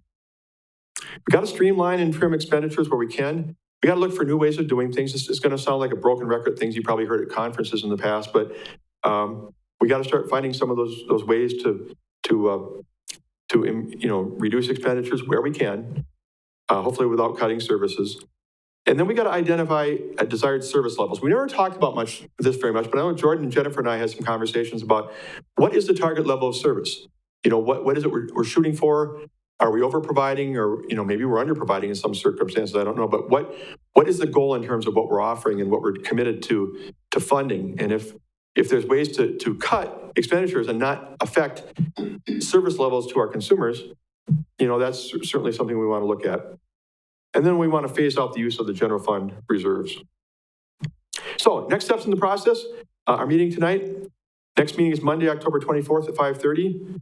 Meeting number 3 would be Tuesday, November 1st at 6 p.m. And then the final one would be, or after Board of Public Works, because Board of Public Works will see, wait a minute, no, Finance, I'm sorry, Finance, Budget, and Personnel is at 5:30 on November 1st. And then the 4th meeting, if necessary, and it may well be, given the challenges we face, would be November 7th. That's a Monday at 5:30. We then have to publish the budget, and then we need to adopt it no sooner than 15 days after it's published. That would mean our date, depending upon if we have a 4th meeting, would be adopting it at the regular meeting on November 22nd, or having the public hearing and adoption on Monday, November 28th, which would give us 2.5 weeks to get the tax bills out to our property taxpayers. So that was a lot of information in maybe 15 minutes. Any questions about what I presented before we talk about, at a high level, some of the changes in the individual department budgets? Any questions from anybody on the council? Yeah. Mr. Fisher? I would like a little bit more, or thank you, Mr. Chairman, first. But Steve, I'd like a little bit more information on this new proposal about removing street lighting costs. Can you just walk me through how you even came up with that idea and why you recommend it and think it's a good idea? It's been out there. Again, some of the things we've talked about, I'll name a half a dozen of them, have been wheel tax, stormwater utility. I think you're familiar with, that's been mentioned at council in the past for those of you who've been around for a while, where everybody would get charged for the amount of impervious surface that they have, parking lots and driveways that run water into the streets. Transportation utility, which is recently adopted in Wisconsin Rapids, where I think you try to quantify how many vehicles pass by certain places. You got a drugstore, how many people per day go by, and calculate the amount that you got to be charged as a separate charge for maintaining streets. But other ones, like just getting the garbage collection off the tax rolls, that's possible. It's a little bit more difficult to calculate what the state would allow you to do. And then out of that came the idea of streetlights that we pay, like I said, nearly $250,000 for it. And, could that be treated the same way that public fire protection is treated on the utility bills, and get it out of the general fund? Admittedly, we wouldn't be talking about that if we weren't struggling with balancing the general fund, but it's a way of having people pay for it in just a different means. I mean, we're still charging people $225,000 for streetlights anyway. It'd be a way of allocating it based upon, and the devil's in the details. I mean, I've seen the Prairie to Sac ordinance. I'm sure there's other ordinances out there.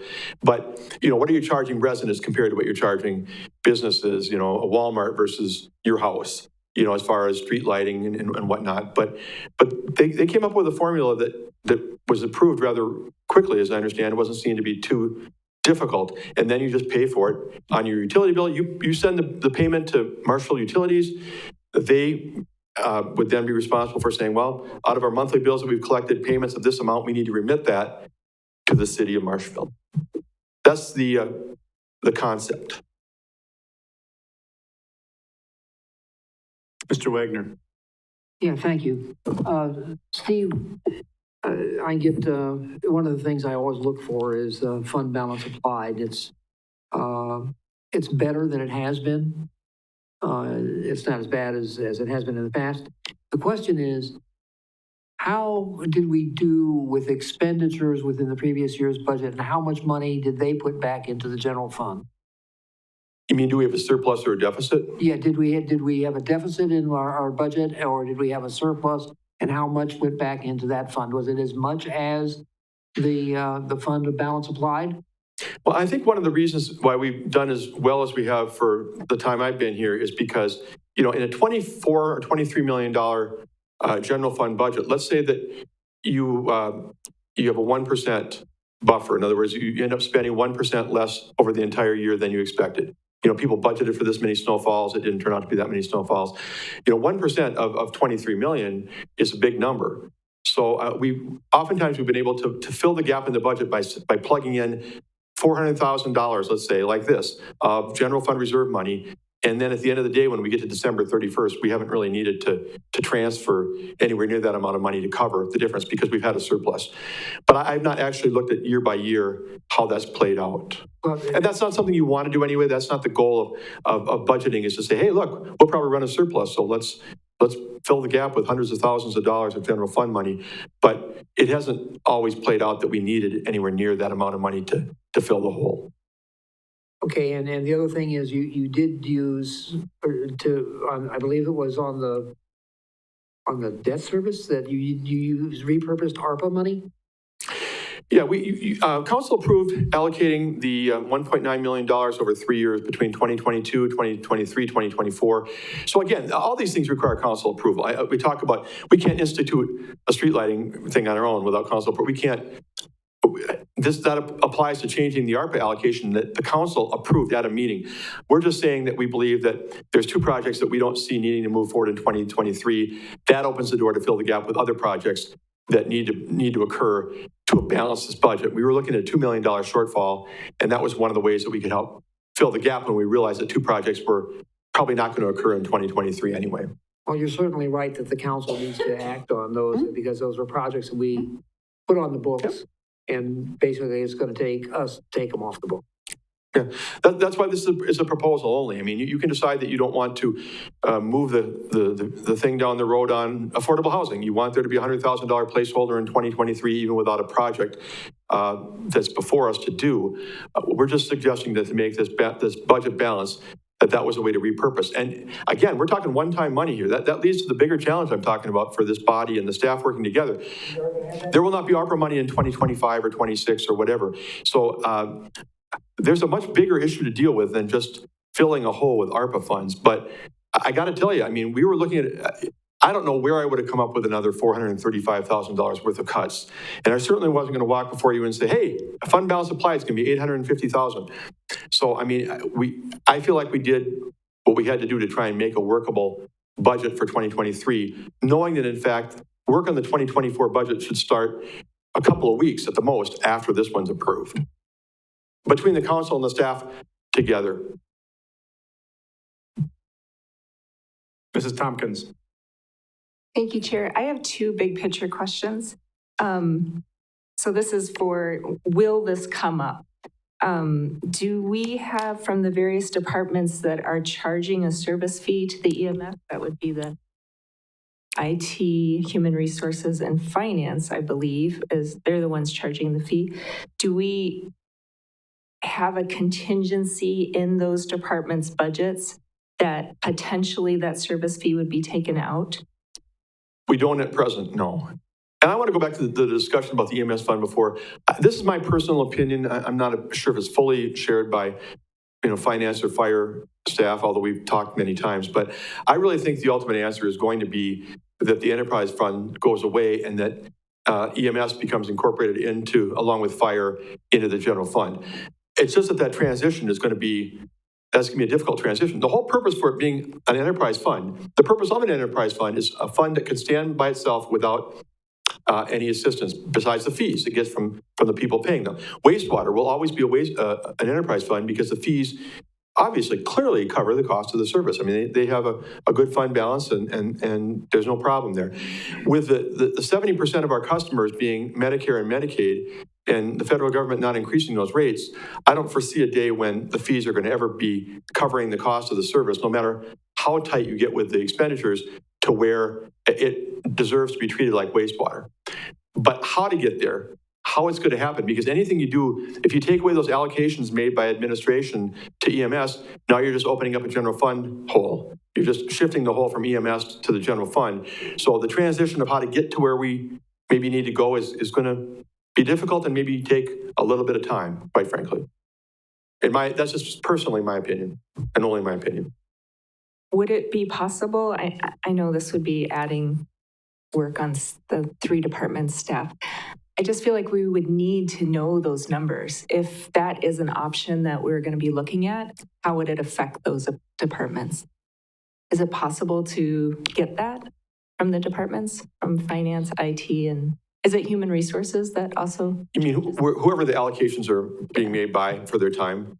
And we can certainly show you what those are. I guess I didn't realize we hadn't, but yeah, you can see how much from those budgets are for overhead. There's a small portion of my time, or there has been historically, for my time with EMS. It's not a great percentage, but it's been entirely based on the idea, again, maybe flawed, certainly when the fund balance was not found to be as great as it looked like it. But there's a foundational belief to believe that if we're treating them as a business, that was the whole premise for assigning them overhead costs. And now if we're going to back away from treating them as a business, then there's obviously a need to revisit the fact that we're charging them overhead costs, especially if we make them part of the general fund at some point. Okay, so that would be the first request. And then the next, this is sort of a big picture question. What I'm hearing from you for the street lights, we're not just shifting money. Basically, people will still have their property tax, but then they would have a new light tax. Am I correct in that? Yeah, they'd be paying for their street light on the utility bill. And if I'll just say this, if I'm a taxpayer and I'm not part of this body, I'm not in this meeting, I'm probably wondering, well, okay, that's fine. I pay my share of it.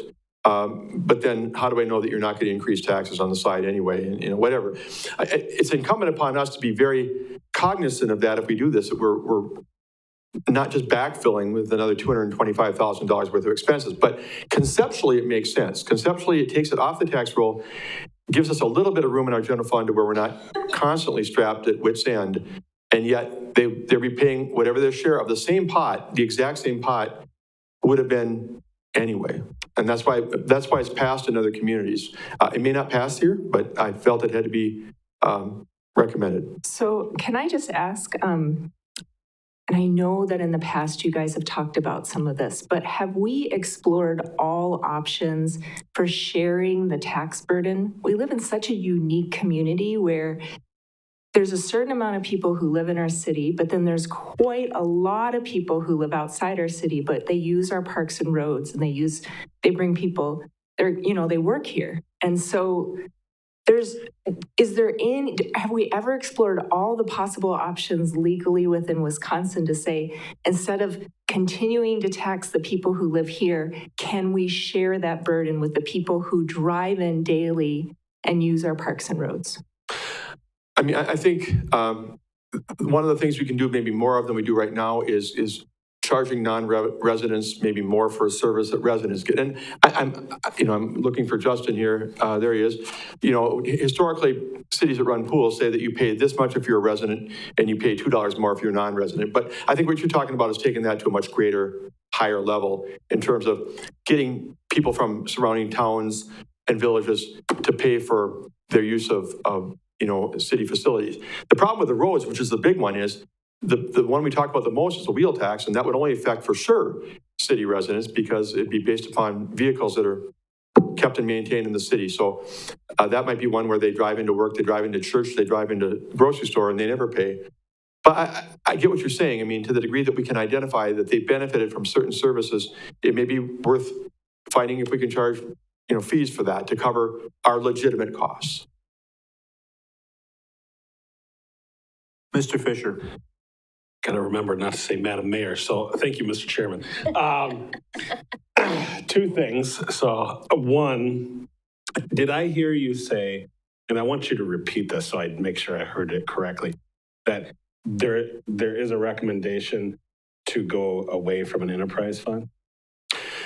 No, I didn't say that. Repeat that then. I said that was my personal opinion, and I thought I claimed it to be my personal opinion, is that there's got to be a day coming when, and I think Pete and others from Fire and EMS have suggested that there may be, I think based upon other communities that already do this, that have EMS as part of the general fund. Fire and EMS are one department in the general fund. Okay. And the only reason I say that is because if the fees truly are not covering the service, the idea of it being a separate fund is probably something that wouldn't have happened. The whole premise is that they'd be covered outside of the taxes. And by doing that, then the burden will go on the taxpayer to pay for the EMS fund, which will then increase taxes even more.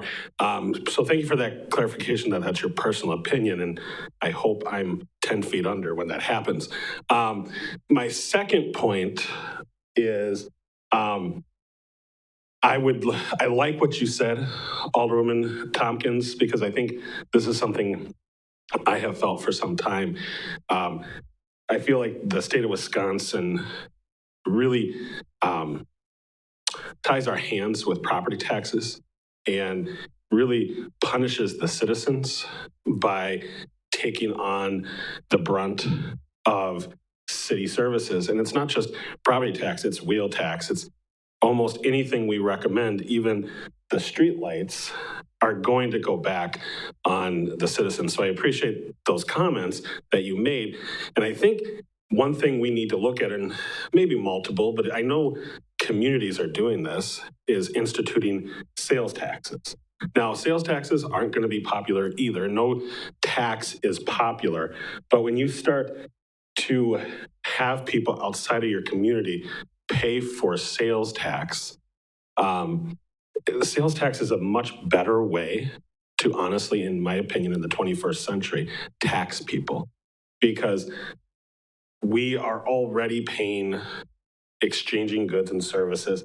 And when you create a sales tax in the community, with whether you live in Colby, Unity, Stratford, Spencer, you're coming into this community most likely to shop at Walmart, to shop at Festival. Again, it's not going to be popular, but those are the ideas I think we need to consider. And I don't know of any communities in Wisconsin doing it, but I think the more the state limits us, the more we have to we're going to have two choices. We cut or we get innovative in finding other revenue streams. Thank you. If I can just comment on that. No, I think we maybe touched on that briefly before. There are, I think it's in single digits. I think it might be 8 cities across Wisconsin that do have a sales tax. I guess the question that wasn't answered for sure is whether or not that's a legal requirement that you have to be this kind of community, but they seem to be all tourism communities. And I assume that the way that they sold them in those communities was the idea that, look, I'll make one up now. Lake Geneva. I don't even know if Lake Geneva is one of them, but bombarded with tourists. And people thought, you know what, let's have a local sales tax because we're going to get a lot of money from people who are coming in here to go to resorts and everything. Why not? It'll be a large percentage of people from outside of the community. Let's have them include on the fund. But there's not much indication that cities that don't have major tourist type of, setups are doing city sales taxes. I don't know that means that they can't. Again, I don't know if we ever got the final answer on that. Mrs. Spiros. I'm just going to give a little bit of the tiniest bit of information that I know about a sales tax in the city of Marshfield. I actually did inquire about that from people at the state, and they said, and I'm not 100% sure why, but they said that we would not be allowed to do that. So I didn't get into all of the details as to why or what would stop us from being able to do that. But I was led to believe that, no, we would not be able to institute a sales tax here. And I'm not sure what the rules are, but there must be some. Did they use the word tourism with you at all? No, Okay. Like I said, I was kind of far away from this person at the table, so I only got the basics. But I re-asked it several times, and he reiterated to me that we would not be able to do that. All right, if there's no further questions, then we'll start looking through at the various items, the various categories within the budget. So we're done with I, the presentation. Now we're on to J, review of the individual budgets as noted below. At this point, I'm not sure that we want to necessarily take action on these items, again, because the budget is pretty new to our eyes, and also because of the timing. We're going on 9 o'clock already. So let's look at the high level presentation of these different categories, and then we can kind of wrap things up for the night. Yeah, and I'm looking at a sheet that I printed out for each one of these categories, general government, public safety, whatever, and I don't have I have the number on the bottom of my sheet. I guess I can hope that it correlates with yours, but I'm on page 25. See if that works for you under general government. There's about a dozen categories. Give a minute to see if people find that page. If it's right, then it'll be right all the way through. Yes. Okay. Page 25, general government. I'll just touch on the things. You look at most of them. I'm not going to talk about the ones where, the budget was 80,000 last year and it's 82,000 this year. I mean, obviously that's not going to shock anybody. But comments briefly, I want to note again on the Common Council budget that even though that hasn't changed much, that does include where we put the request from non-government agencies, up a mansion and all those. That is why your budget is that. And the $35,000 of your budget is those groups. And I think I sent something to you recently showing those 5 requests.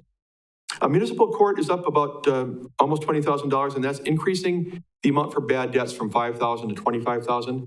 We're expecting some of these to filter in based upon some of the issues we've dealt with and maybe having to write some of those off. I just decreased the city attorney a little bit, and that looks like about $20,000, but that's because we've been tracking the amount that's attributable to council inquiries. I think I've talked about this before, and that's being charged directly to the council. And then Jennifer's been doing a good job of looking at those costs that tie to our TIF districts in particular, so that we can assign those to the industrial park, business park, and some of those as we meet with the city attorney. And that's offloaded a lot of costs off the general fund part of this budget.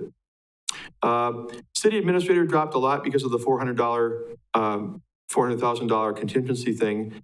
And then there's an item in there that we had for reimbursement that's not there now, reimburse expenses, so that reduced that a little bit, but that's what that difference is. City clerk's budget is up mainly because of a new employee that whenever you have somebody coming on board, you have to assume that they may take the family health insurance, so that got bumped up. Elections is down about $18,000 because we have fewer elections in 2023 than in 2022. 22 obviously has the primary and the November election for the governor and other races. The only other note I have on any of these categories is down at the bottom under non-departmental insurance, where it's a lot higher than last year. Professional liability is still an estimate, and that is a large number, but it's basically tied to last year's actual. And then we do have a reimbursement that's that was from last year for some late reduction in health insurance premiums, about $44,000. That's why last year was as low as it was. That we, after the budget was approved, I assume it was that we found out we could get a final number from Security Health that was a lot lower. And rather than divide those among the departments, it was kind of thrown in as a decrease to the non-departmental insurance. That's why it went from 171 in 2021 down to 124 in 2022, but that obviously is not going to happen again. So I would, at that point, we have all the department heads for all these categories in front of you right now. If you have any questions you want to ask them to come to the podium on. But I assume that since you just got the budget this afternoon, most of everything is going to wait until next Monday. But if anybody has any immediate questions on these, feel free to bring them up. Mr. Fisher? I don't have any immediate questions. I think, honestly, since we just got the budget today, I would like time to review it so I can ask educated questions at a later time at the next meeting. rather than go through at high level even, or do you want to go through at high level? No, I'm fine going through high level, but I just, okay. I don't feel like getting that far into the weeds by asking questions is Okay, going to be gotcha. beneficial. Okay, the next page then would be page 54, public safety.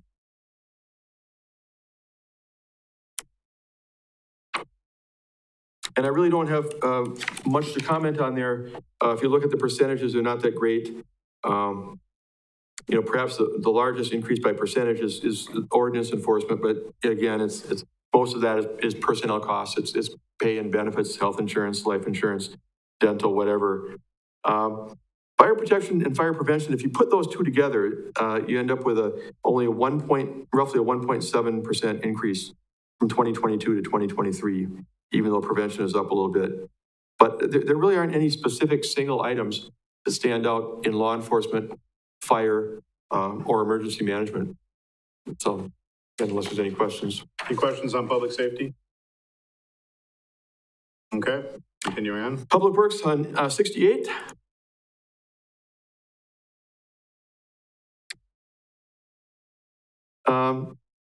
Not a big, really change of anything until we get down, and this is not a big change, but I want to call your attention to number 4, highway and street maintenance. I'm sorry, snow and ice removal. Number 5 is what I meant. That Chris is proposing to increase the amount of salt we buy because we need more salt for winter road use, and that there's the price is going up, and the store, you know, the amount we want to buy is more. But ultimately, if you look at the overall budget, it's only up, you know, $7,000 anyway. The next item down the road that I would mention is street lighting. We just talked about that. That additional money, the increase up to $237.5 is because I have put money in there in case we should need to provide, cover some other expenses in this program or provide compensation to Marshfield Utilities for any overhead associated with implementing the program if in fact the council approves this. Things like refuse and garbage toward the bottom, there's increases, you know, because it's contractual. We don't really control that. And the water main construction at the bottom, $50,000, but there's an offsetting grant for that item. Any questions on? Anything on public works? Okay, move on. Health and Human Services, number 91. You know, not a lot, minor increase on aging and senior center for, you know, human resources. I call it human resources, but again, it's the minor pay increases and the benefits with that and some minor supplies. Cemetery, same thing. Again, half of that increase of roughly $20,000 is HR related in terms of pay and benefits. The rest is some supplies and maintenance work that needs to be done out there this coming year. Questions on health and human services? Okay. I'm going to skip one, but I'm going on here. Culture and recreation. What page? That's page 95. The library budget's going up about $56,000, but that's largely, almost entirely, it's a pay and benefit thing as they try to continue with the pay plan that they came up with, working with McGrath to get people to where they belong.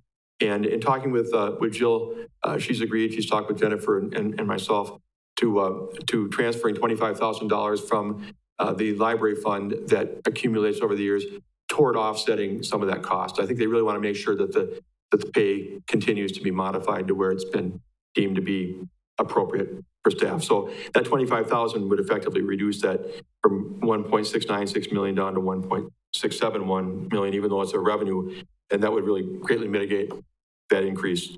Park and recreation, parks operation and maintenance is up a bit. There's some, again, human resources related things, some repair and maintenance I talked about with Ben Steinbach we can get into then at the next meeting perhaps. Not a lot going down. I'm not sure why special events looks the way it does. I'm sorry. I have to admit that I have to blank on that one, why that shows as a 2023 expense, but not previously what that's covering in that. Okay. You got to be on the microphone. Okay. Thank you, Jordan. I appreciate it.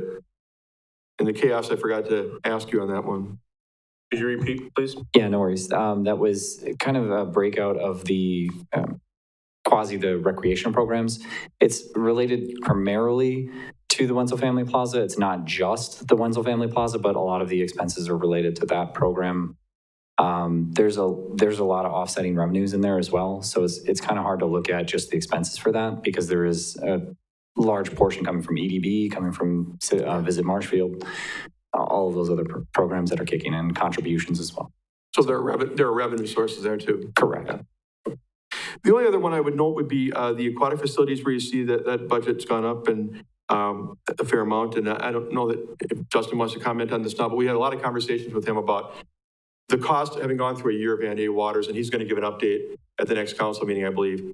And in terms of what the staffing level needs to be, how many people do they need to have, and the whole picture, revenues and expenses, we talked about considerably on that one. I think revenues are factored into the revenue section as well. I don't know if there's anything to say now or if you have any question on that. Otherwise, we can go through that at the next meeting. Any questions? I did notice that the Second Street went down a fair amount. Yeah, I'm not sure offhand why that was. There have been so many discussions going on lately.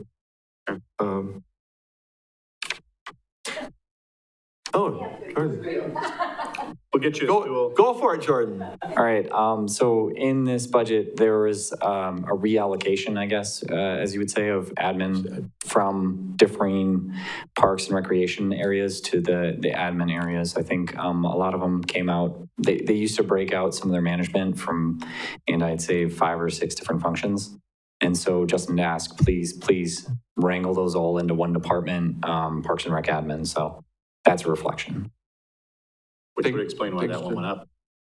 Thank you. Yeah, and one of the things that's interesting, I think this applies mainly to Justin and Chris, maybe others too, but that periodically staffing is reallocated among people. We say, look, he's working more on this than that, and you kind of shift something from stormwater to someplace else, so one budget goes up, one goes down a little bit. It's because of the staffing allocation to those particular categories. Questions on that? Okay, move on. Conservation and Development, 116. There's 3 there.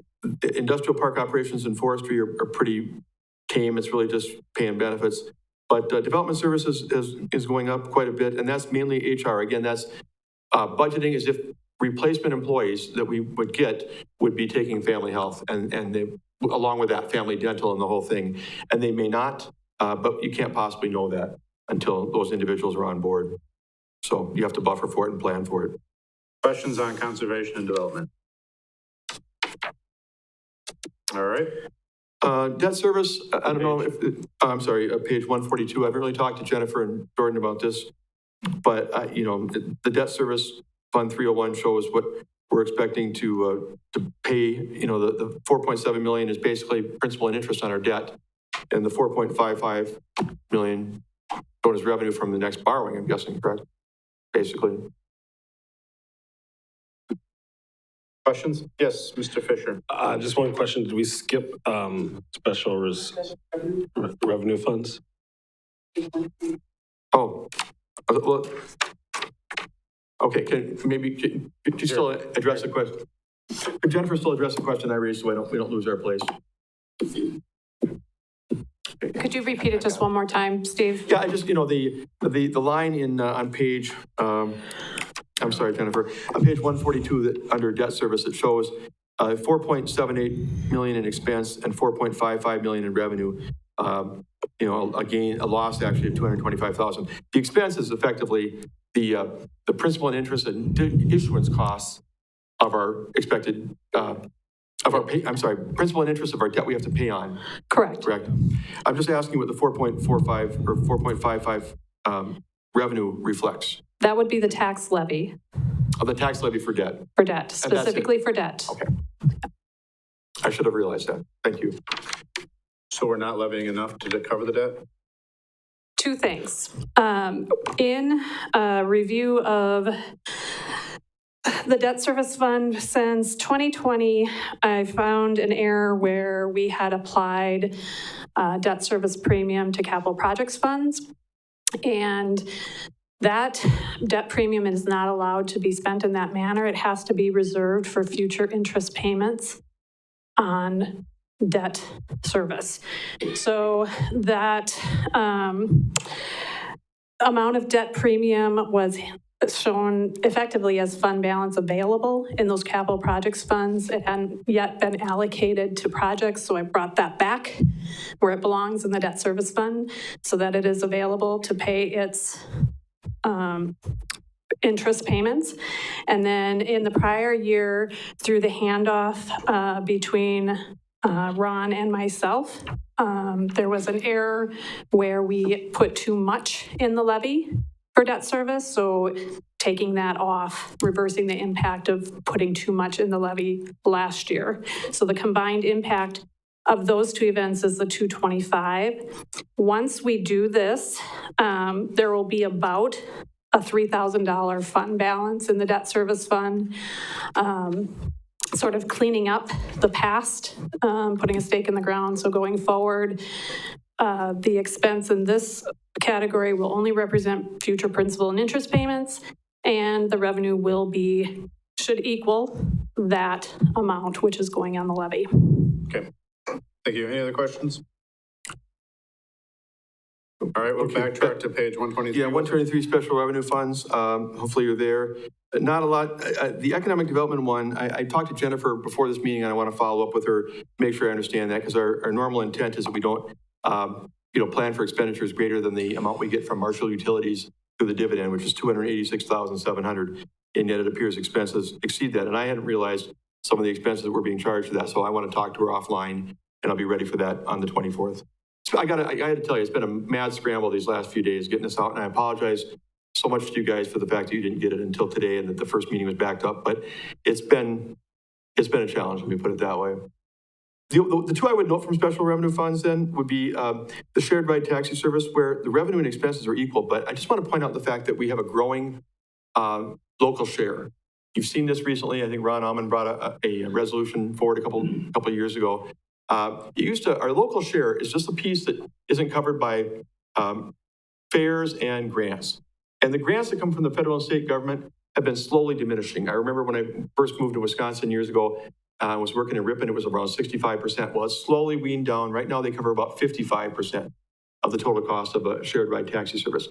The fares cover a good chunk of the rest, but we're always left with a little local share. Well, that local share in years past was maybe $15,000 or $20,000. It's really increased a lot. And, we're at least planning this year for a local share upwards of $90,000. Now, I'm not suggesting that we say, let's get rid of the taxi service, because it provides an essential service to seniors and people with disabilities who, get them to grocery stores, medical appointments, enable so many people to stay at home, quite frankly, that wouldn't be able to live, independently. But I do want to talk about this at some point, because I don't know how many of the council members know this, and even staff have been kind of struggling with how it got this high. So we want to look at some ways to try and mitigate that. But I want you to know about that. I want you to understand that that's one of the costs that's inched up in recent years that's got us to the place that we've been battling. The other thing I'll mention is on communications. You're seeing a slight, expense over revenue. Tom and I have talked about this a lot of times. Basically we run off the franchise fees that we get from Charter Communications, but that's been really flat for years. It's right around $250,000. And yet the cost of everything we do has been increasing. So we have to look at how we're going to deal with that. Communications is now more than cable TV. There's a day coming where we either need to have more revenue that we can find to bring into this picture, or we need to have a tax component. And I know that's not a fun thing to say either, but I just want to plant the seed in your mind. We're okay. We've got a fund balance right now that we can draw off of, but over time, if the franchise fees remain flat, and there were people who thought the franchise fees were going to wind down because of people going to all sorts of other ways of seeing TV and having their communications. If it ever drops, we're going to have to be cognizant of that. So those are the only two things I want to plant in your mind just for future discussion. But otherwise, I have no other comments on special revenue funds. Any questions from anybody? Okay. Can I do one more thing real quick? Sure. Back on culture and recreation on 95, if we can for a minute.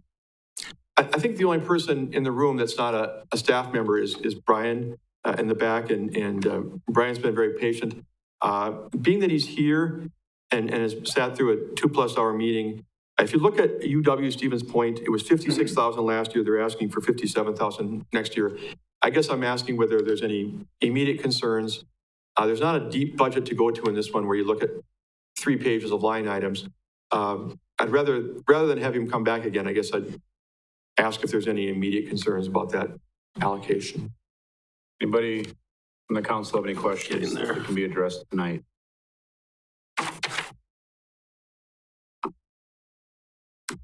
It looks like there isn't. Okay. All right. I'm going to take that as a good sign, Brian. You can take it however you want to, but I'm going to take it as a very good sign. That's all I got. That's all of it? Well, I mean, because there's other categories. Yeah, I really didn't get into, and maybe since it's 9 o'clock, you want to go later, but debt service fund, capital projects fund, enterprise funds, I actually hadn't fully prepared for that. I didn't really think we'd get that far. Okay. Truthfully. Well, it is post 9 o'clock. Are there any other questions on what's been presented thus far? And if you think of some, please email them to us. It's always good if we get questions in advance that we can address. The next meeting will start at 5:30. There'll be no late starting because of other committees. We should be able to go from 5:30 till a long time and make some real good headway if people get a chance to dive in. So I look forward to it. All right, so we'll move on to letter K. It was mislabeled in the agenda. I know. Letter K is the request for council members for additional information prior to the next meeting. I think a few things were thrown out in some of the earlier discussion and the overview. Are there any other items from anybody? All right, seeing none, we'll move on to number L. Announce dates and times of the upcoming budget meetings. We have, of course, our meeting in 1 week from today at 5:30, as was just mentioned. Followed 8 days later on November 1st at 6 p.m. or after the finance budget personnel meeting. And then we're also slated for Monday, November 7th. Madam Mayor, did you have a question on that one? I will not be able to attend that meeting on the 7th. Okay. So we have one individual that will not be able to make the 7th for that meeting. Mrs. Spiros? I just will need to have virtual links for attendance on the November 1st meeting or whatever day. First and 7th? Both of the November? Yeah. Okay.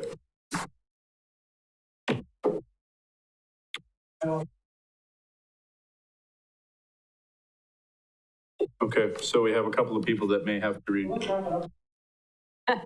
Okay, Yeah, that's. sure, why not? No. Yeah. Okay, if we have to address that a little bit further on the future meeting, I think we can do that. All right. So with that accomplished, then I guess we're on to letter M, adjournment. Do I have a motion? Motion by Spiros, seconded by O'Reilly to adjourn the meeting.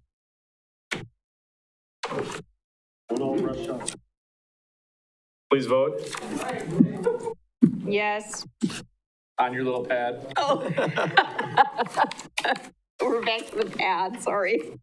I can't have my pen. O'Reilly, Henry. Hey.